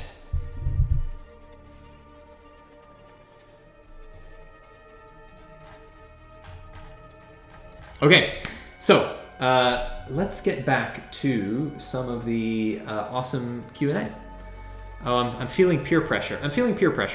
Okay, I'll do one more. I'll do one more. It is a birthday.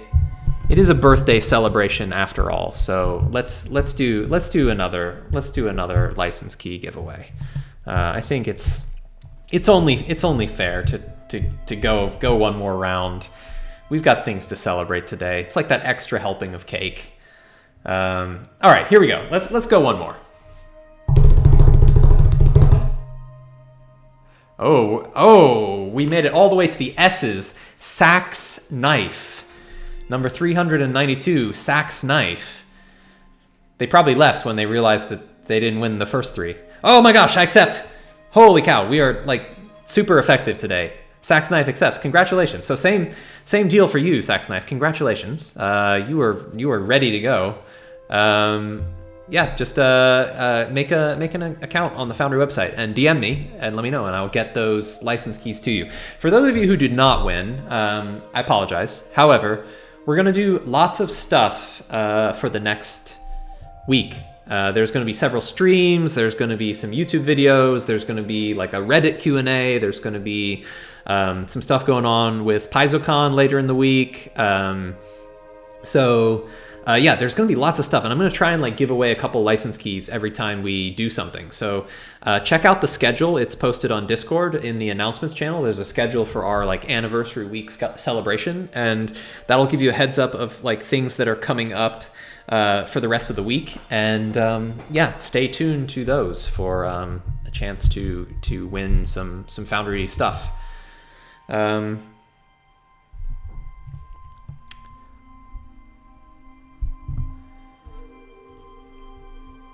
Question from Bear J31. Do I remember my first PC? Well, it wasn't mine, but I do remember there was this like, oh gosh, I think it was a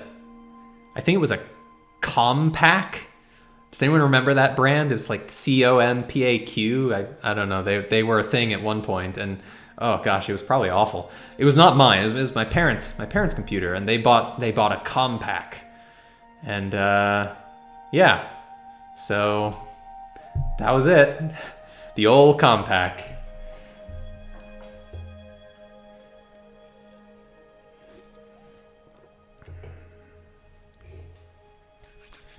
All right. So I wanted to talk a little bit more about the year in review. So I talked about what we did is what we accomplished from the software side, what we accomplished in terms of like areas of improvement. I wanted to talk about some other stuff in the notes here that is like really exciting. So in terms of community growth, I commented on this a little bit in the article. It's been so exciting to see how much the community has grown during this time. Obviously, like from a business perspective, I don't want to get too much into like the accounting or the nitty gritty like financials of it, but license sales for the software have been really good over the past year, and I've been amazed with how well that's gone, and I feel very very blessed with how that's gone. It's been good. We saw in the second half of our first year, we sold more licenses than in the first half. So what that means is that between November and now, we grew more than we grew for the first 6 months, which is really fantastic. And so far this year, the past 3 months, we have good trailing growth on our software license sales, and that's been really great. It's meant that despite being a one-time purchase, I've had no issues with relying on the business income that Foundry is able to make from selling license keys. So I really owe a lot of that a lot of it's to hard work. We've worked really hard to accomplish it, but I owe a lot of it to, to you all in the community, who's been able to help spread the word of Foundry. So those of you who are thinking about buying it for the first time and you heard about it because your friend is like, oh, Foundry's this cool thing, you should check it out. That has just been, it's been so great for us. And I just would really like to say, honestly, thank you, to anyone who's taken what you like about Foundry Virtual Tabletop and told someone else about it. Just thank you so much for that. It's really, really amazing that, you've helped us grow the way you have. And so, please just continue that. It's, if you don't mind, it's so helpful to, have gamers telling other gamers about what Foundry can do. So I mean, the business side of things is going great. It's allowed us to start growing the team and to do even more things, and so I'm really excited about what that means. In terms of the community, some other measures of the community, our Discord, we recently eclipsed 33,000 active members on the community Discord, and I think it's worth remembering that there's plenty of people that use Foundry that don't really do Discord. So like, the number of people on Discord is like, that's just the people who use Foundry and want to use Discord. And that's amazing to me. It's amazing. 33,000. It's incredible. And we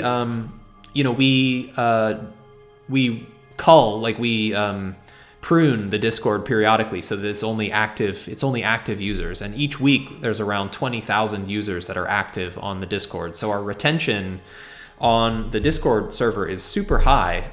It's really fantastic to see that. We've got just a huge volume of posts and hours of voice communication that are going down in the Discord server all the time. I interact there every day with the community and I love it. And so I'm not trying to sell you all on Discord, but if you're watching the stream and you're not yet in our Discord community, definitely consider dropping by. It's a fantastic place.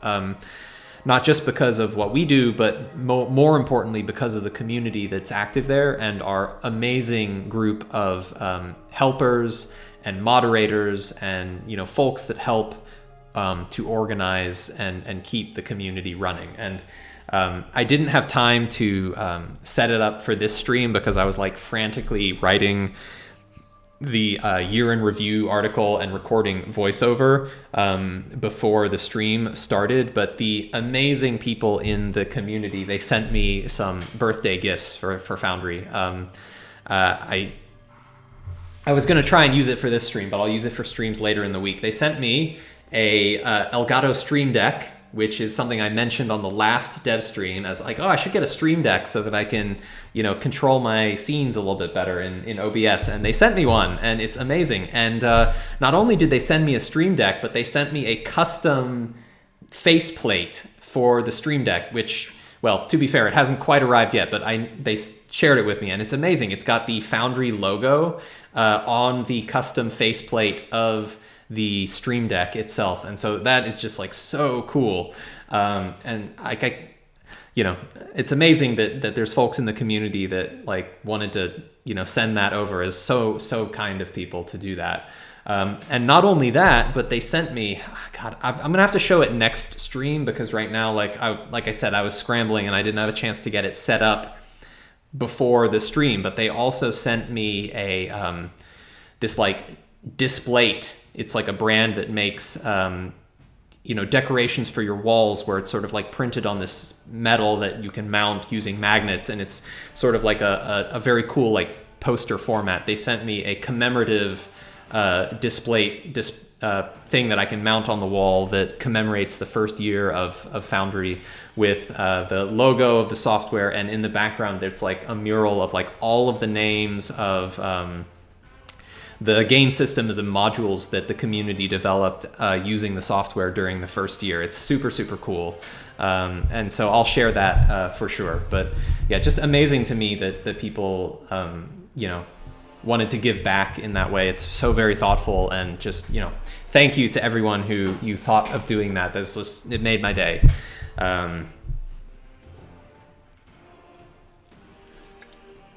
So in addition to the the Discord, we also the subreddit had an amazing milestone, almost just now, maybe even like today. where they reached 20,000 members on the Foundry subreddit. I said Discord, but I meant subreddit. Amazing for the Foundry subreddit. I'm like so happy for the team. It's all managed by the community. It's community managed, and they've done tremendous work. The folks over there, Iotech, Corporate, Albalinks, Phoenix, Sebastian. The whole team. Oh yeah, light mode heresy. Sorry, let's close that.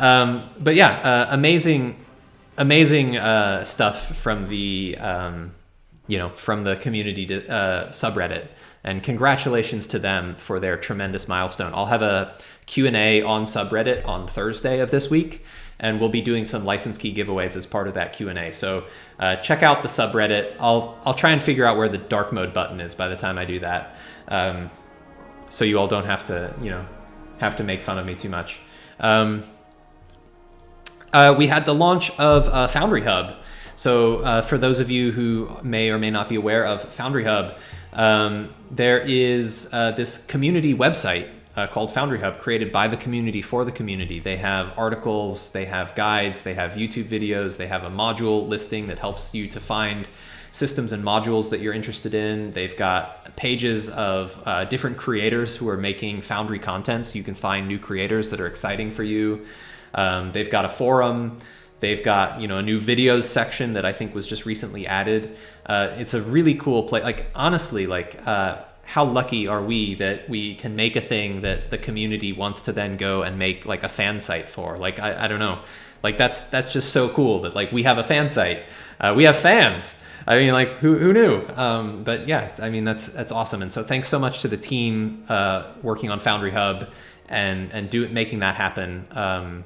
And I can't wait to see the continued growth of the Foundry Hub website. So definitely check it out.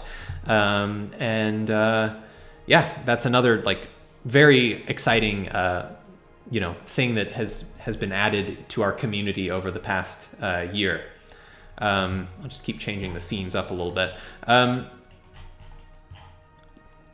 Let's see here. The League of Developers obviously is well known to many of you, but it is a community. I'll call them a support group because they share the trauma of breaking changes together. But they're a group of folks that work together on Foundry development, and they have a league, and it's all very official. But they're tremendous folks over there and very helpful. They just hit 2,000 members, which, in comparison of like the official Discord server and the subreddit, like that doesn't sound like a lot. But bear in mind, like these are people who are developing modules for Foundry. 2,000 of those people? That's insane. That's absolutely insane. And so, amazing work to Kalego and Zeal and Cody, who did a lot of the initial setup for the league, but then I stole by hiring him. So, he's on my side now. Anyways, like tremendous work to the folks that do the coordination for the league, and they're doing a package jam that they are just kicking off. This is day one, and actually it was just up there on Foundry Hub. Foundry Hub, VTT Hub. Foundry VTT Hub is the URL. They have a package jam that is launching just now, and it's going to run for not quite a month, but it is a jam. There's a jam page on itch, and it has all of the rules, the guidelines. Basically, it's just create cool stuff for Foundry, submit your ideas, and win some prizes. And we'll be sponsoring some prizes too that I've been a little bit overdue in getting back to the league folks, but there are going to be some official prizes from us as well as part of the package jam that you can win. So check it out, and definitely consider supporting the wonderful folks at the league if you are interested in development. So, package jam ends on July 13th. Sorry, I saw that and read June for a second, but July 13th. So more than a month. You've got plenty of time to create a awesome package for module or system or whatever. So next up, I want to comment on expansion of the team, because that's been a really exciting thing for me as well. So obviously today it's just me, but later this week we're going to do a hammering it out episode where we'll get together as a group, and you'll be able to see the team together and ask us questions as a group. most of you, know by this point, but my name's Andrew. I go by Atropos, but I'm the creator of Foundry VTT. I'm, I guess, the lead developer. I guess you need the word lead once you start to have like multiple or something. But yeah. So I guess I got the ball rolling on this, but excuse me.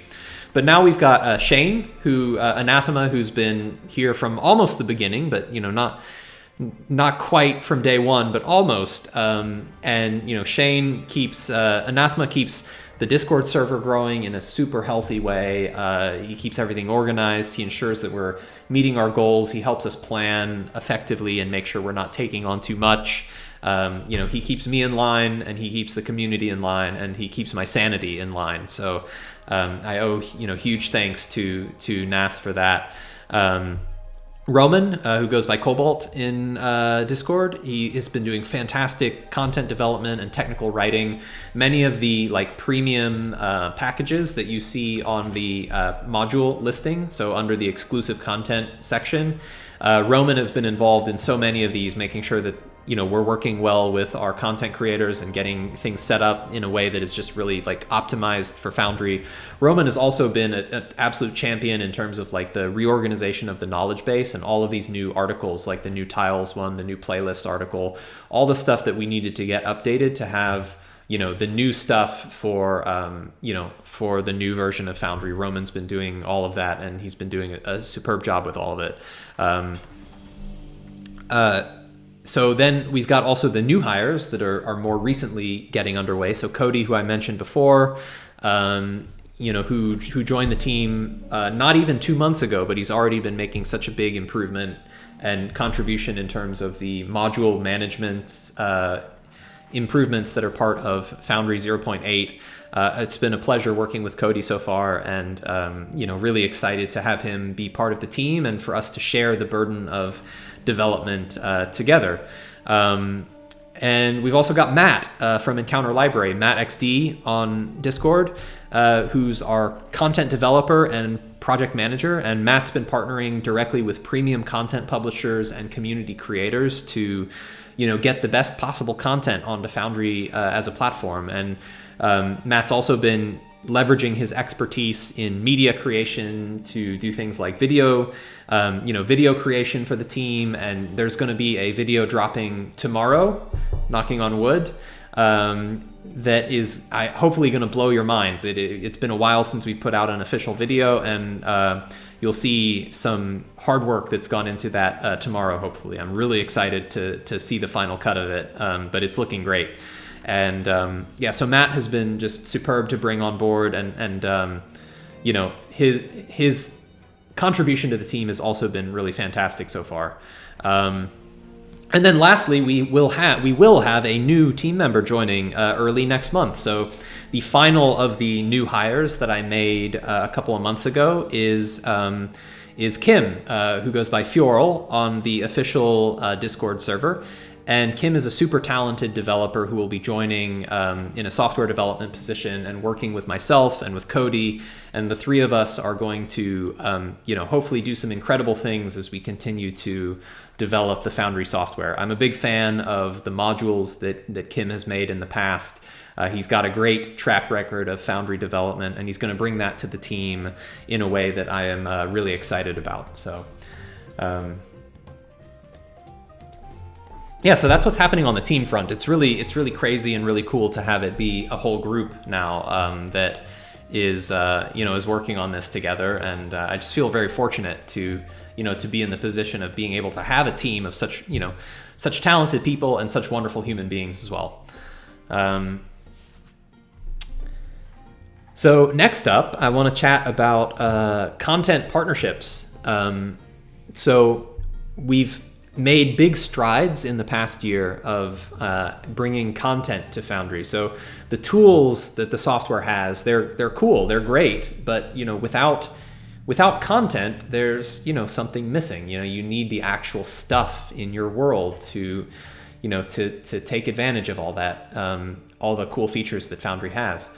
And so in terms of the premium content system, we have launched that system in November of last year. So it's been 6 months only that we've had this going, and we already have some really spectacular content that is available. So, we've got content just launched yesterday from Dragon's Horn Tales. There's a new adventure module called Last Deaths of Summer. I haven't had a chance to check it out yet, but it looks great.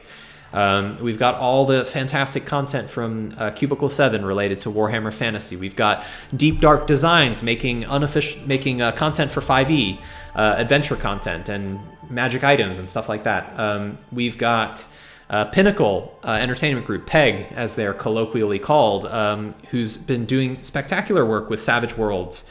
There's both the core Savage Worlds system as well as Deadlands, which is a very cool Weird West game setting that uses the Savage Rules engine, and it's got its own unique look and feel and everything, and it's very cool. In fact, I am going to be on the PEG Twitch channel on Monday for Virtual Table Talk, which is a talk show that they run from time to time, and I'll be talking with the good folks at Pinnacle about Foundry Virtual Tabletop, about the Savage Worlds game system, and about some other cool stuff that's coming up. So if you're interested in that, I definitely encourage you to tune in to the PEG Twitch channel on Monday, and I will be there. I will be talking about this stuff. We've got content from Goodman Games, like a legendary creator in the tabletop space. The official Dungeon Crawl Classics core rulebook is now on Foundry Virtual Tabletop. I mentioned Dragon's Horn Tales already. They're creating great adventure content. Paizo, a huge publisher. I was mega excited to have the new content from Paizo. So Paizo launched with these bounties. So 5 of them, which are like one-shot adventures that each have their own map, their own storyline, their own monsters, items that you can encounter. They're all official and approved for organized play for Pathfinder 2e. And it sort of proved the concept to Paizo that you can create content for Foundry and people are going to be excited about it. And remains to be seen how they feel about it in the long run. But my initial conversations with folks at Paizo have suggested that they're really pleased with how it's gone, and I'm looking forward to having more great Pathfinder, maybe Starfinder content officially coming in the future.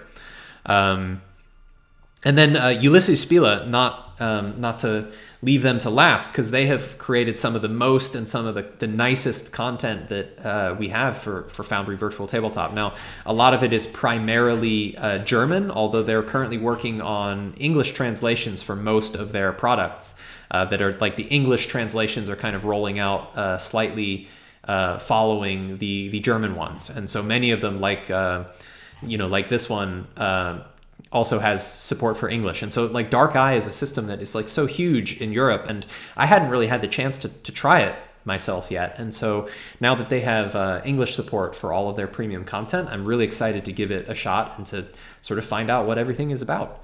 Yeah. Oh, let's see here. Okay. I think I've run out of music on this playlist. Oh no, I just have to nudge it because I alt-tapped. All right. Oh, don't forget Free League. Oh, I skipped right over them. Holy shit. Yeah, I definitely shouldn't have done that. Free League is doing amazing things with Forbidden Lands and with Alien. The Alien game system is super unique and like atmospheric, but Forbidden Lands is also really, really cool. Let me scroll until I have some Free League content. Yeah, Alien. The Alien core rulebook. Yeah, thank you for the reminder. I skipped right over them. But yeah, the Alien system is like super, super great. And like some of the coolest modules for Foundry are being built for Alien, as well as for Forbidden Lands, which is their other system. And then there's also been recently a Free League Kickstarter that ran for Symbaroum for 5e, which is bringing their Symbaroum game setting, but bringing it to the 5e, to the 5e system as a way that you can play Symbaroum with a game system that you're already very familiar with. So it's very, very cool stuff. that we're doing there. And as I mentioned in the post, these content publishers that we've already partnered with are just the beginning. There's actually already 4 more publishers that we are closing in on agreements with, that we're in the process of like putting pen to paper on those agreements, as well as 7 more publishers. In addition to this list, there's 7 more publishers who have already agreed, already established an agreement with us to do premium content for Foundry. So this list is only going to double in the next couple of months. So I'm really excited to see how that goes and to have the chance to announce all of the premium content that is coming, coming soon. Yeah.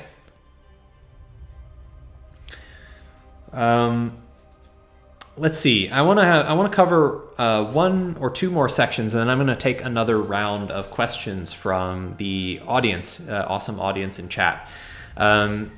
So our content creators, one side of getting content onto Foundry is the premium stuff that I just was talking about. The other side is working with the amazing creators within the, the tabletop gaming community, the artists, the musicians, the storytellers who are making really like some of the best content that is available for your games.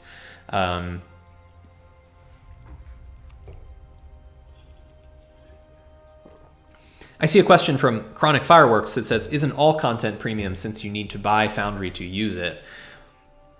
That's, I suppose, a fair, a fair critique, in that this isn't content that is made not for Foundry. It's content that's made for Foundry.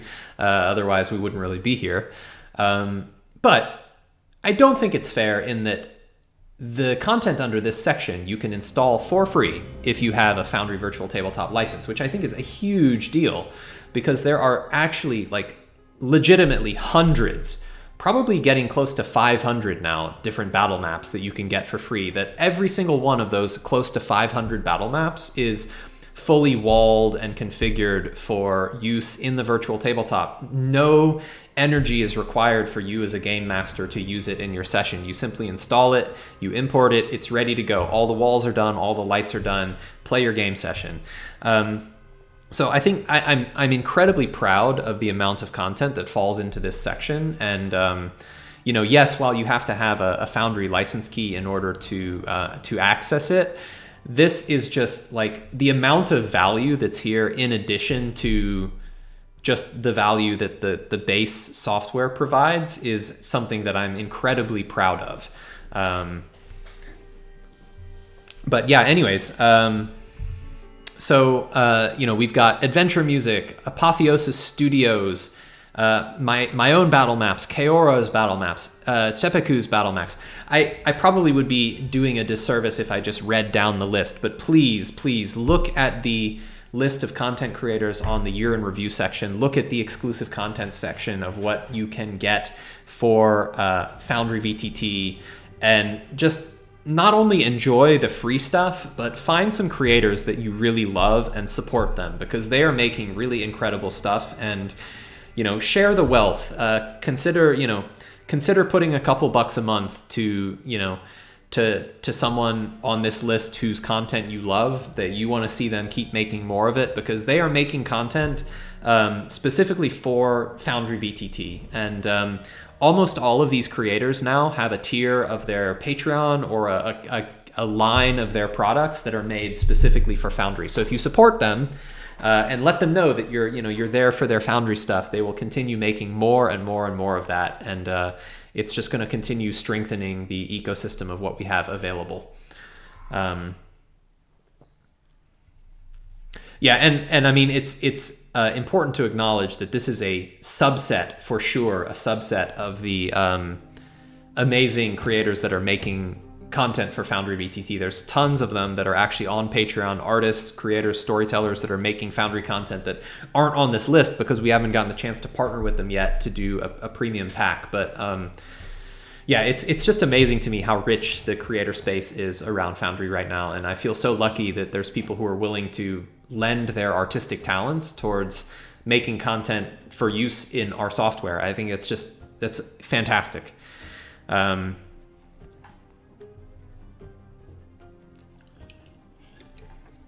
Kickstarters. I mentioned previously the Symbaroum for 5e Kickstarter from Free League, but there's also recently been Sirens Battle of the Bards. In fact, Sirens Battle of the Bards is, I think, their last day is now. There are 6 hours to go, so I would be super remiss if I didn't urge you all to check out Sirens Battle of the Bards. They're in their last 24 hours of their Kickstarter. There are a handful of additional stretch goals that are still possible to unlock, but Sirens Battle of the Bards will be on Foundry Virtual Tabletop, and it's an add-on that you can add to your pledge if this is something that interests you. It's a really unique and new campaign setting for 5e that really focuses on a city of music and artistry, and there's a lot of political intrigue, and it's a really unique setting, and it's got all kinds of stuff associated with it from a really talented bunch of people. So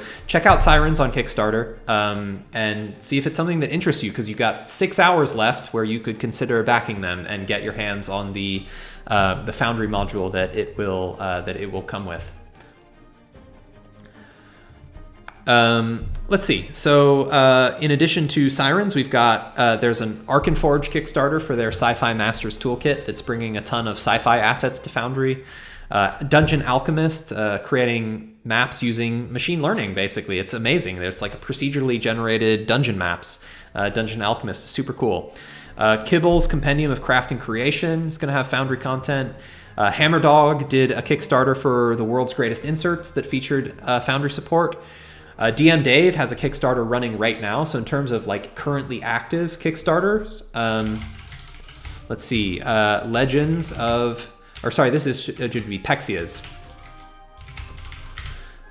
Pexia's Guide to Omeria is got 12 days to go on its Kickstarter, and it will also have Foundry VTT support. So in terms of current Kickstarters that you have an opportunity that you could perhaps back if it's something that interests you, DM Dave is a fantastic creator. This is a 5e game setting in his world of Omeria, and he's publishing a whole new book as well as a campaign called Hand of the Eight. It's an adventure path for 5e, and it's going to be on Foundry, so be sure to check that out. Ruins of Symbaroum. Let's see if I have a link to this. Symbaroum for 5e.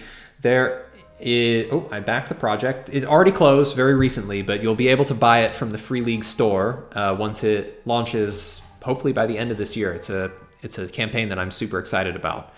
Token Vault, amazing website for managing and acquiring top-down tokens for use in virtual tabletop. Pixels, which was an absolute huge Kickstarter that went completely wild. The Pixels Kickstarter for physical dice that you'll be able to roll and have the results of your physical rolls show up in Foundry Virtual Tabletop. It's such a cool thing. Valhalla's Darkraven Fantasy Soundscapes, amazing ambient audio. It's a huge collection of ambience that is designed specifically optimized for Foundry Virtual Tabletop as looping OGG files at optimized bit rates that are designed specifically for use in virtual tabletops like Foundry. So yeah, super cool from Valhalla Fantasy Soundscapes. And then last but not least, Pathfinder for Savage Worlds. So Pathfinder and the Pathfinder setting is getting a port to the Savage Worlds game system as a way to blend an exciting hybrid of the flexibility that Savage Worlds offers with the familiarity and exciting setting of Golarion that you all know and love from Pathfinder. So it's really, really cool stuff that's happening there that is very exciting. So that's my spiel. That's my stuff. Just want to reiterate how thankful and grateful I am for the amazing community that's sprung up around this project, for your support, for your word of mouth, for your encouragement, your positivity. Thank you for being so inclusive, for being so welcoming on Discord. I think, seeing someone new show up and have questions and then seeing the community respond and leap to helping them and to welcoming them, it's so amazing. I just am so grateful that we have such a healthy community around this software, and I really that means so much to me. Thank you all. This year has been incredible, and it wouldn't have been possible without your support, without your interest, without your encouragement, and doing everything that you all have done. So I am in your debt, and I give you my humble thanks for all of that. So let me pause there and say I'm gonna take some questions. I want to I want to answer some more questions that you all might have about what's happening with the software, and I will do that for about another, let's say, 30 minutes, probably until about 5 Eastern, and that's when I will wind down. And I'm gonna go have myself a celebratory birthday beverage at that point.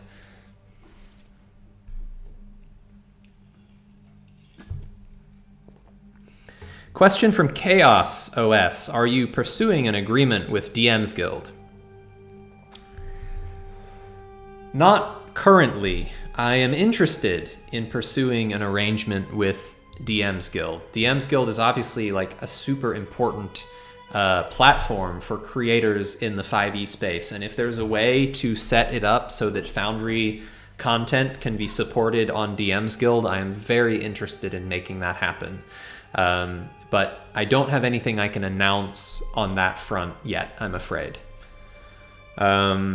I am in touch with some of the folks at Drive-Thru as a way to make it easier to support Foundry content on Drive-Thru. Although we still have quite a bit of details to work out there, I think there is some reason to hope that Drive-Thru RPG as a marketplace is one that will make it easier for Foundry creators to sell their content there in the future.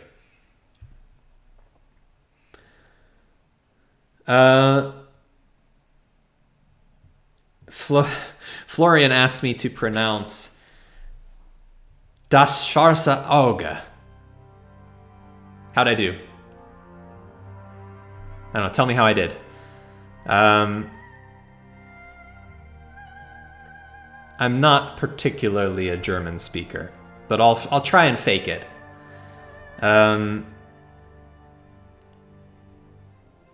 Question from Sangdrax. Do the new audio updates in the 8 series allow a map to play a single file rather than a playlist? I'm so glad you asked, Sangdrax. The answer is yes. I can configure my Skydocs map now so that when I choose an audio playlist like this one from Tabletop RPG Music, if I choose, say, the Steampunk Palace, this is kind of a steampunk map, so if I choose the Steampunk Palace as the individual track on this map... Oh, hello. My garage is opening. I'm guessing that's coming through on the stream. All right. Okay, just a moment. But anyway, so suppose I'm here on the forest cabin map, and there's no music active, or there's a different music active, like the forest stargazing song. If I then switch over to the Skydocs, which I had configured to have a specific track of a specific playlist as its audio source. Let's see, where is it? Well, let's search Sky. I've got too many scenes. Skydocs, activate. There you go. It switched to... Well, I guess it didn't stop my forest stargazing because I activated that manually, but it did automatically activate the Steampunk Palace audio as a result of that scene transition. So yes, that's something you can do now, is you can configure a specific track of a specific playlist as the ambience of record for your scene. I will leave that one playing, however. All right.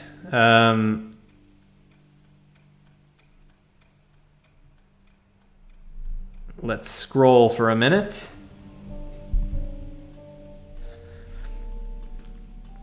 A question from Samir Abreu. Do you plan to add Foundry at Steam or other platforms similar to Fantasy Grounds?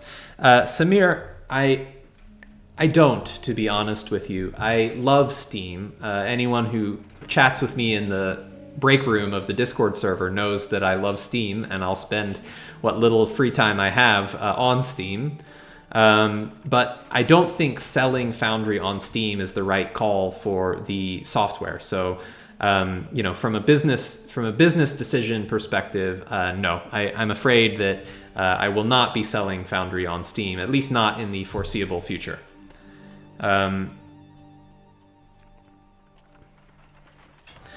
Question from Things Could Get Dicey. Can you add a global audio fade so you don't have to set it by folder?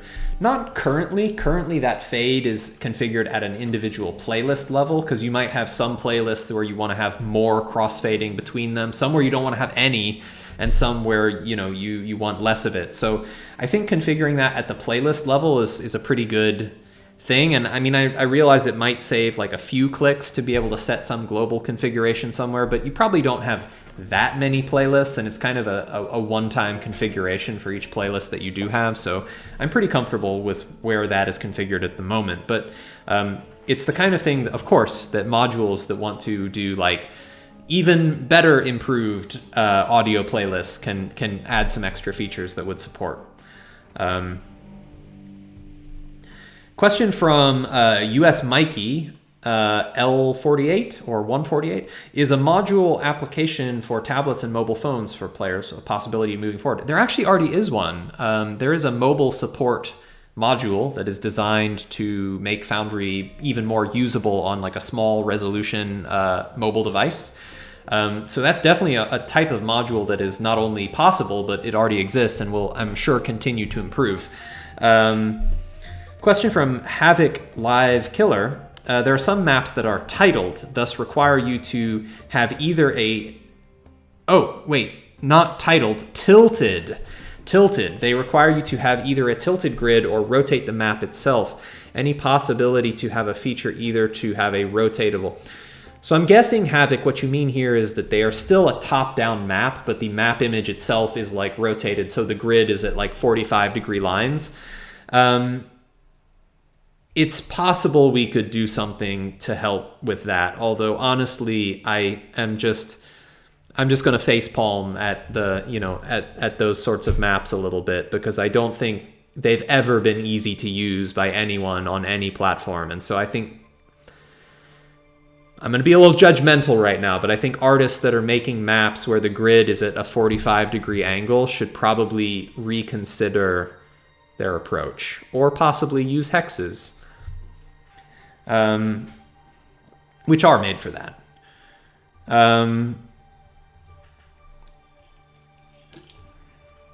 That's my hot take. That's my hot take for the day. Let's see. Is there any plans to introduce regional pricing for the Foundry app itself?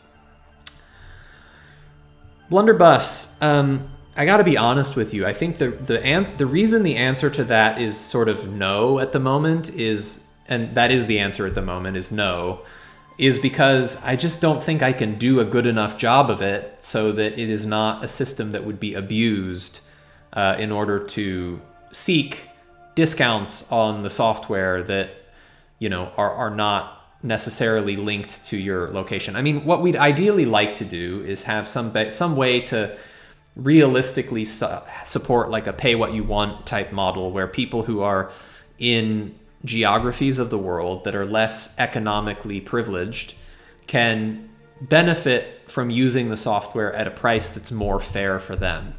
And I think that's a super noble goal. I would love to do that. I feel a lot of sympathy for folks for whom Foundry costs a lot of their paycheck.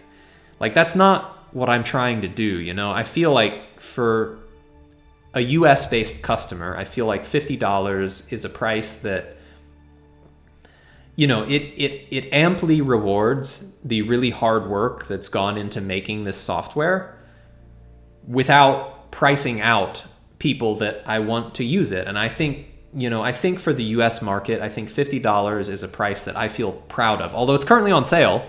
So I should use this opportunity to mention that the software is actually on sale right now.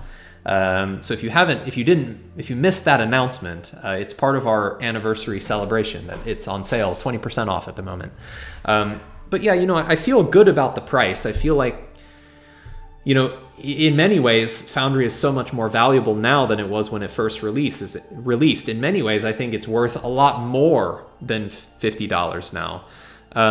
But I feel sympathy for for fans and users in other countries that are not as privileged economically, and so I don't have a great way to solve that, because if I add regional pricing, then I will end up generating a lot of sales in those regions that aren't for people that necessarily fit into that category.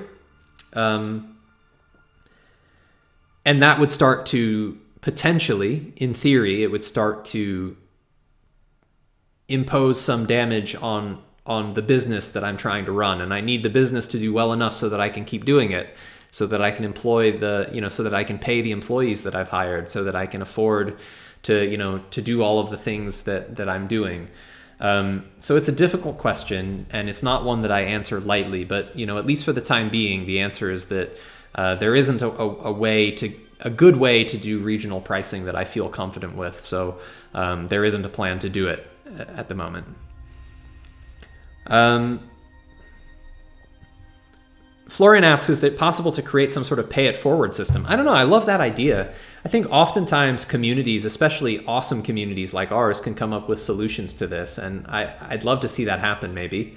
We make it really easy to gift a license. So like if you have a friend who's willing to buy a license and pass it on, and have some way to make that work, I think that would be great. I'd also love at some point to add a referral system so that when someone buys a license, they can tag, or they can have automatically tagged the friend of theirs that recommended it to them. And then I can have some way to reward that person with an extra free license or something. I don't have a solution for how that's going to happen yet, but that's the kind of thing I'd love to do. Cedar34 asks, what's your favorite feature of Foundry right now? Oh.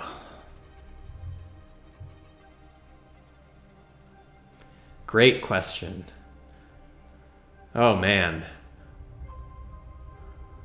I think it's easy to really love kind of new features, because, new things, they're easy to come up to the surface of the favorite meter.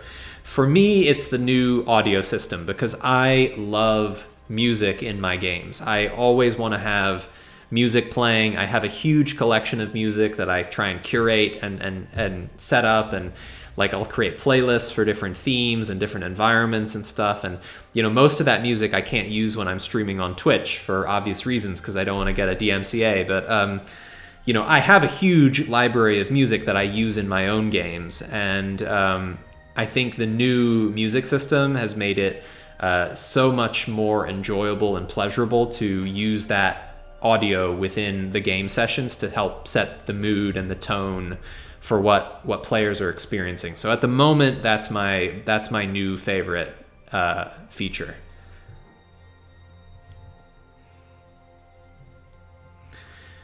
Question from C. Deanon. Are there any plans to add features to the core specifically for in-person games? Why would I need to do that, Chris? I've got you for that. No, but in seriousness, I should use this as a chance to shout out C. Denon's fantastic work on building modules that are specifically designed to bridge the gap between Foundry VTT virtual and at in-person at the table play. Material Plane, maybe foremost among them, but a number of others. He's got a module for the Stream Deck that once I unpack my Elgato Stream Deck, I'll be installing that module right away. The new Pixels dice integration is going to help a lot with that. I think that we're in a period right now where so many people had to move their games online, and that was what allowed them to keep rolling dice. And I'm just so grateful that Foundry was able to be a part of that, to keep people's games going and to keep people playing and socializing during COVID. And now that I'm just so happy that people now have the chance to start returning to the table, returning to see each other in person for game night. And that's going to change the way that Foundry gets used. And for some groups, it will mean that, we don't have to use Foundry anymore. And if that's the case, I'm happy for you, honestly. If just moving back to the table has been what you've been waiting to do and Foundry has helped to bridge that gap, I'm happy for you. But for groups that want to continue having a sort of hybrid technology at the table presence, then absolutely, I think that like as we get back to a point where in-person groups are more normalized because we can do it safely now again. I think adding features to the core Foundry software that make it easier to use Foundry at an in-person table, I think that's going to be super important to do. And so definitely like CDNN is forging the path ahead with your modules, but we're going to be needing to follow behind and to incorporate some of those ideas personally. So, on the Foundry side. Let's see here. Scrolling up. Cyber B Studio, is there a plan to have an LFG-like forum on the Foundry VTT website other than the one in Discord? Not right now. However, I'd love to add one in the future, and there is an opportunity to do this. So we've got an LFG group. We've got an LFG channel in the Discord server. There's also, I should use this as an opportunity to shout out the Foundry VTT-LFG subreddit. Oops. Nope, that's maybe not hyphen. Foundry VTT LFG? Or is it just Foundry LFG? Oh gosh, I should know this. Foundry LFG? I'm guessing right now. Nope, I don't know. I should probably stop guessing subreddits or I'm going to like pull up some porn or something. But there's a Foundry VTT LFG subreddit where you can also find and connect with groups. I don't have the URL to hand. Maybe someone can post it in chat. Also, there is a website that I've been talking to called Start Playing Games, where they have a cool games listing for finding games. Now, some of these are paid games, which I know some of you have varying sentiments about, but there is also a number of totally free games that are posted on this website. And it's a way for game masters to connect with players for their new campaigns. And so the idea is maybe we can build something like this ourselves, or maybe we can integrate with a platform kind of like this one to try and sort of showcase, which of the games that are on this system are the ones that are on Foundry. Like these are games here that are specifically on Foundry VTT. Now, any potential controversy of paid games aside, I think there's a system like this that could work very well for helping people to get into game sessions. So, I'd love to continue exploring that. And there's so many of them. These are all games that are available. Like there's some that are free. These are all games that are available to play on Foundry VTT with a game master who wants to play them on Foundry. So I think that's just super cool, and I would love to see more of this in the future, and maybe a way to integrate it with the website in a way that helps connect people. Too Old for This asks, do I have a clear vision of what Foundry I would like it to look like 5 years from now? Not 5 years, no. I mean, that's even too ambitious for me. I have ideas. I think to a certain extent, the 5-year vision is sort of similar to the 2-year vision, just with more like big unknowns of cool stuff that I could potentially do. I think 5 years is beyond our effective planning horizon right now, but I think, within the next year or two, there's a lot of things that I have quite clear vision that I anticipate us doing.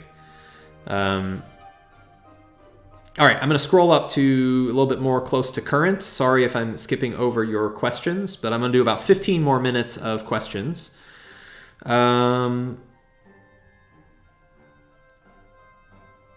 Let's see here. Scrolling. Question from Fight the System. What systems have you yourself played on Foundry VTT, and which did you enjoy the most? So there's a lot of systems that I've dabbled with, but not yet had a chance to play in a live game with. The systems that I've played in a live game with are D&D 5e, which I develop and GM for, Pathfinder 2e, which I've played in, the Warhammer Fantasy Roleplay, which I was able to play in a one-shot with, and let's see, what else? Oh yeah, I was able to sit in briefly, not for the full thing, but I was able to sit in briefly as a guest appearance for a friend's Cyberpunk one-shot. So with the Cyberpunk Red system. But that's a short list. I'm embarrassed to say it's that short a list. It's one thing to, like, the number of systems that I had installed that I've pulled up that I've played around with is really large, but the number of systems that I've had the chance to play a game of in Foundry is unfortunately relatively short. So I'm always on the lookout for opportunities to try other systems. And I think oftentimes maybe I'm like, seems like I'm too busy or something for that. But if you're running a game, especially if it's a one-shot of a system that is outside of that set that I've played in Foundry, and you need an extra player, don't be shy. Shoot me a message and see. Maybe I'll be available. I love playing games. I love role-playing. So, don't be shy if you're looking for an extra player.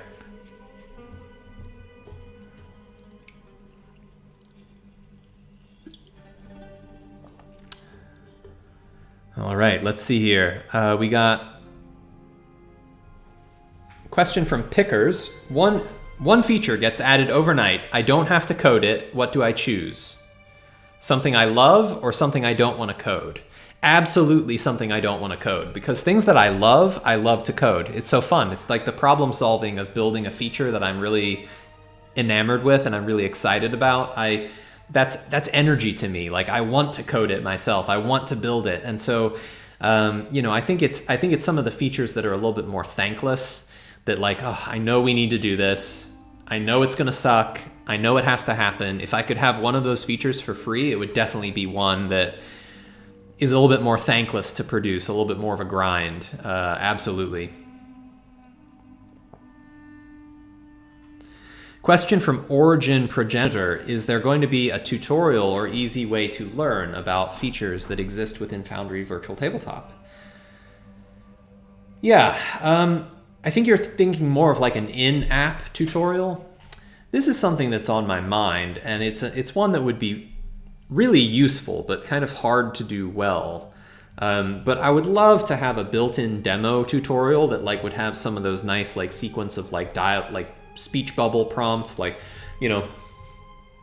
welcome to Foundry Virtual Tabletop. This is your sidebar. This is where, different documents within your world are managed. These are scenes. You can, go ahead and create a scene, and then we're going to configure it, and it would sort of step you through the process. I would love to have something like that. There's actually some good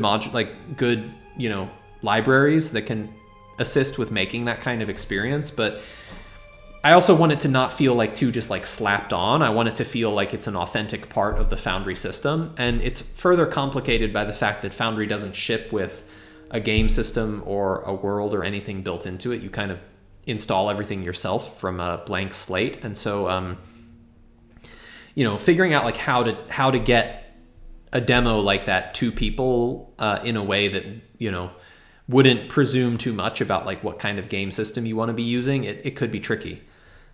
It's a nice idea, though. Oh, I'm getting a call. Let me mute that real quick. Sorry.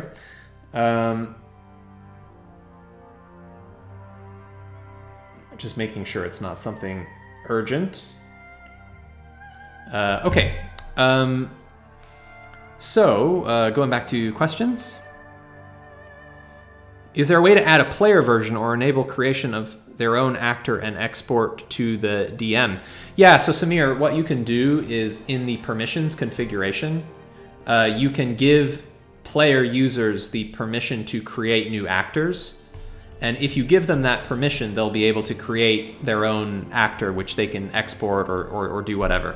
It is part of the hosted app, though, so they can't like do it on their own. You would have to be hosting your server so that they can connect and do it. Question from Hector Gray. Is it possible to allow players to access the drawing tools on the scene? Certainly, players have access to drawing tools. Exact same permission configuration. So create, use drawing tools is a permission that you can either give or take away from your players.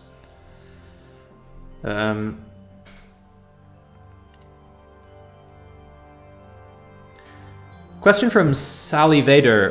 What is the feature that was most frustrating to code and to develop? Oof. Good question. I can think of a few. I might need some folks who have been around the project for a while to sanity check me on this and tell me about some of the things that I really complained about at the time. I'm trying to remember what some of those things were that I like really just was having a bad time with, while I was working on them. I think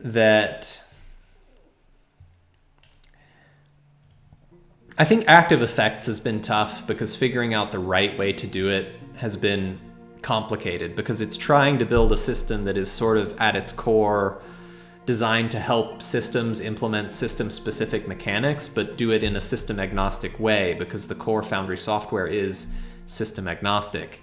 So that's one that was really challenging. I think some of the under-the-hood technical innovations, have been really hard to work on. I think audio-video has been a really frustrating and challenging area of the software to work on for a variety of reasons.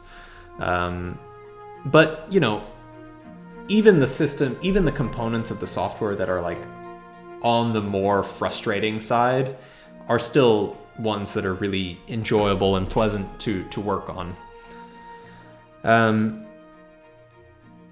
All right, I think I'm starting to flag a little bit. I've got about 5 to 8 minutes left on this. My voice is starting to go. I need a cup of hot tea. I need a whiskey. I don't know what I need. I need something, but I'm going to do a couple more questions. Owlwinks asks about the future of premium content and what it means in terms of systems and module devs. Seems kind of unclear with regards to premium content, what's best for community module devs. Owlwinks, I think you've got a great question there, but I think losing my mind a little bit, and so I might need you to like bring it out a little bit for me. Like what's your thought on this? What are you thinking? What are you kind of getting at with this question? I'm happy to answer it, but I don't want to misinterpret what you're asking. Bishop Scott asks, the exclusive maps are incredible. Thank you. I mean, I didn't make most of them. I only made a couple. But let's see. In order to find a map, it's cumbersome. You need to find the right map. You need to install the modules. I get what you're coming at here.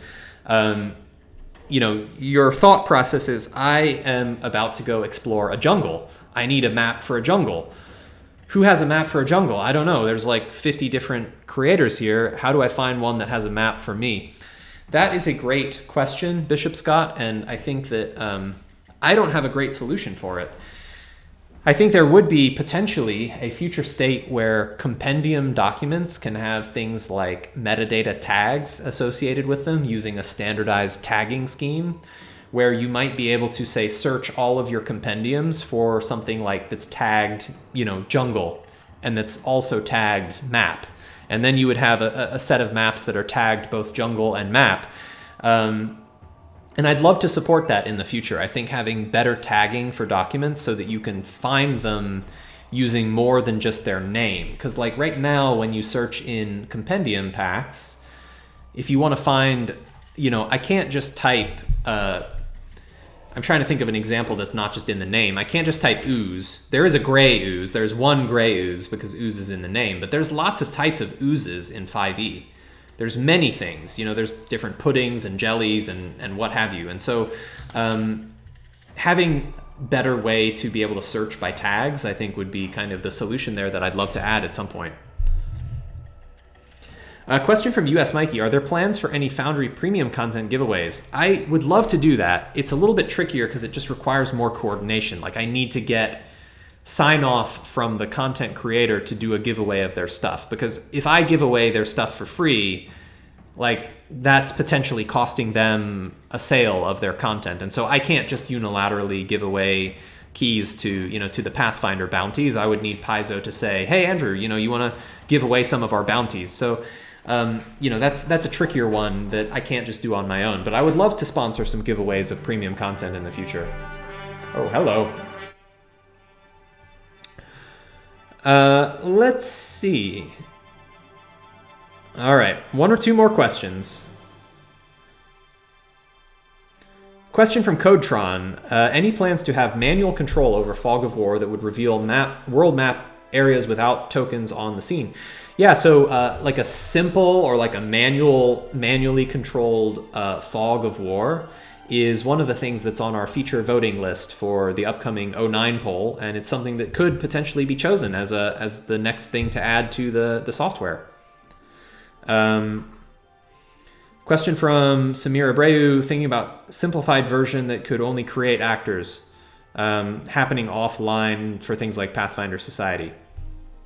Okay, yeah, I understand the use case. I don't have a great solution for that at the moment, but it's definitely a clear opportunity to provide a way that could be handled better. Dakran asks, any plans for Dungeon Alchemist imports? Absolutely. In fact, part of the Dungeon Alchemist Kickstarter was explicitly that they will have Foundry Virtual Tabletop import support. So yes to that. Question from Fight the System. You love the integration with GitLab. Is there an overview to see module developers who might need help with developing their ideas? Great question, Fight the System. And that is an awesome service that the League of Foundry Developers provides, is that they have a Trello board of things like endangered modules, potential commissions, people that want to pay for something to be created, people who are looking for help with things. So yes, absolutely, the League of Foundry Developers has what you're looking for in terms of helping you to find things that need to be developed. All right, let's see.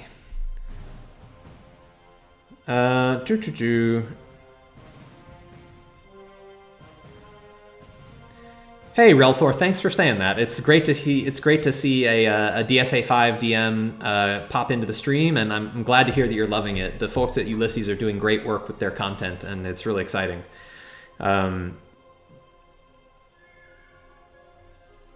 Question from Steve Gives. Any plans to allow players to delete tokens for actors which they have permission? Yeah, that could be added. I understand. It would make sense. I mean, I feel like for the most part, deleting a token from a scene is kind of more of a game master level action, but I could understand in certain cases where it's convenient for players to be able to remove their own token as well. Okay, here's my clarification from Al Winks. There's a lot of work in systems that's done for free. It's just an interesting dichotomy that some paid content is enabled by the free content. I agree with you. I think it's great, though, that the publishers are willing to make the base systems available for free. I think that helps people to discover their game system. It helps people to get, it helps introduce new customers, new users to their stuff. And it also makes sure that they have a community of crowdsourced developers who are willing to and able to, develop new features. And I think for many publishers who are very small and they have limited budgets and they can't necessarily afford to hire someone to make their system a reality, relying on the passion and the enthusiasm of a community that they can harness to get that work done on their behalf, it's a tremendous solution. And so, there is a dichotomy here, but there's also a lot of strength here. There's also a lot of openness and a lot of ability to do things that otherwise probably wouldn't happen.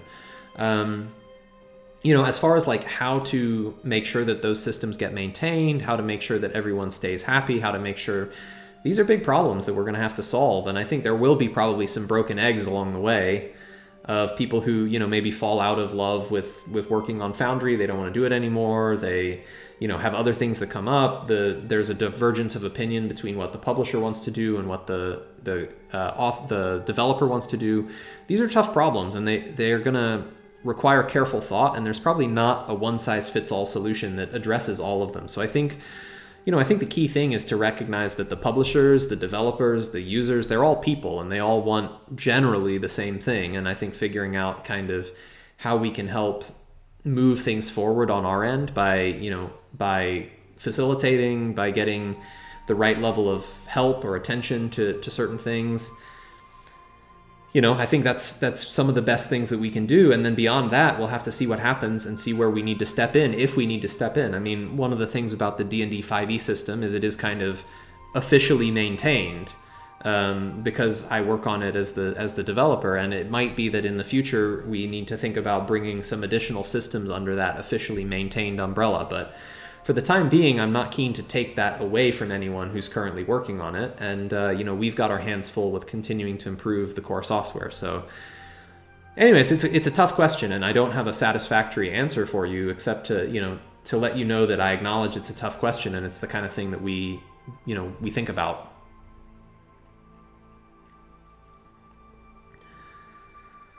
All right, one or two, maybe last question. I'm scrolling up to current.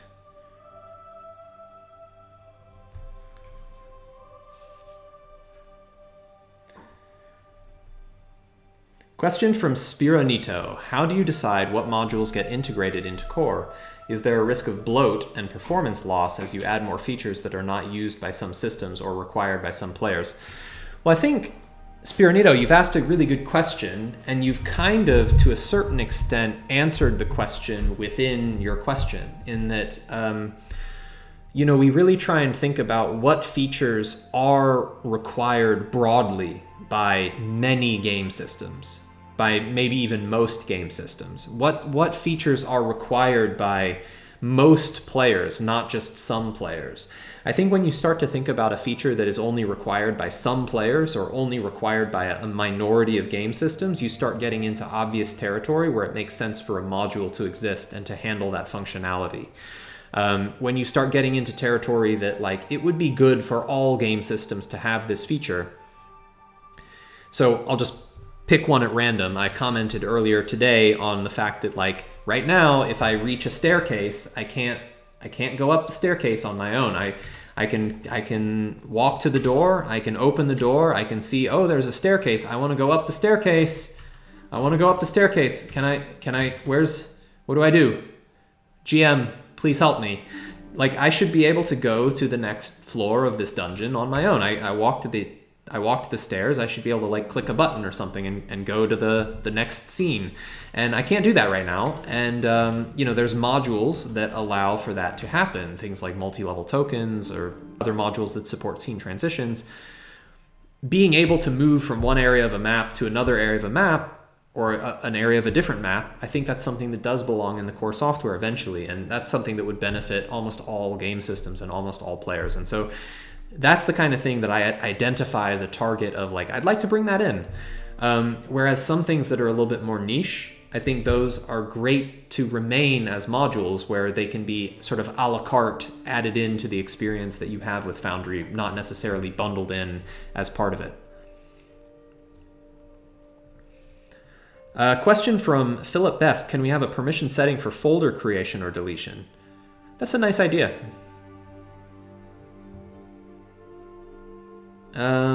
Question from... Oh, I think I already answered that one. All right, well, I think that's it, folks. I think I've reached the end, both of the question list as well as the end of my own ability to continue talking. So I better go rest my voice, relax. I want to enjoy the the afterglow of this 1-year anniversary for Foundry VTT. And this has been a really cool opportunity to celebrate with everybody and to see kind of what's happening. I want to take a look at Twitch real quick and see if anyone else in the Foundry community is currently on. I know there was going to be a Forge stream at some point. Just checking. Looks like they're hosting me at the moment. Sly Flourish is... Oh, Kakaroto's on. I guess it's happening on Kakaroto's channel then. So if you want to go help celebrate with some other members of the community, please do consider dropping by Kakaroto DM, who is the proprietor of the Forge. The other thing you could consider dropping by, I'll give you a second option. Satine is on right now, DMing her birthday epic giveaway. This is an ad. Sorry about that. But, she's DMing right now for Sirens. It's the last day of the Sirens Kickstarter, so consider dropping by Satine's channel and give her some love from the Foundry community. But also consider dropping by Kakaroto's channel. So those are two good options. I'll trigger a raid for Well, I love Kakaroto, so please go see his channel. But Sirens is coming back in 5 minutes, so I would love to, when they're coming back from their AFK, I'd love to go give them a raid and show them some support for the last day of their Kickstarter, which it's just a couple hours left now, just a few hours. So, go check it out. Go show these folks. They're really talented role players. Go show them some love. Share the Foundry good word with them. And I will see you all next time, later this week, for more streaming action on this channel. Thank you all. And I'm going to go ahead and trigger this raid to get over to Satine. All right, folks. Cheers. Happy gaming. Thank you for hanging out. Love you all. Thank you for the support. This has been awesome. I will see you later this week for more Foundry-related content. Stay tuned to the Discord server for those announcements, and happy gaming, everybody.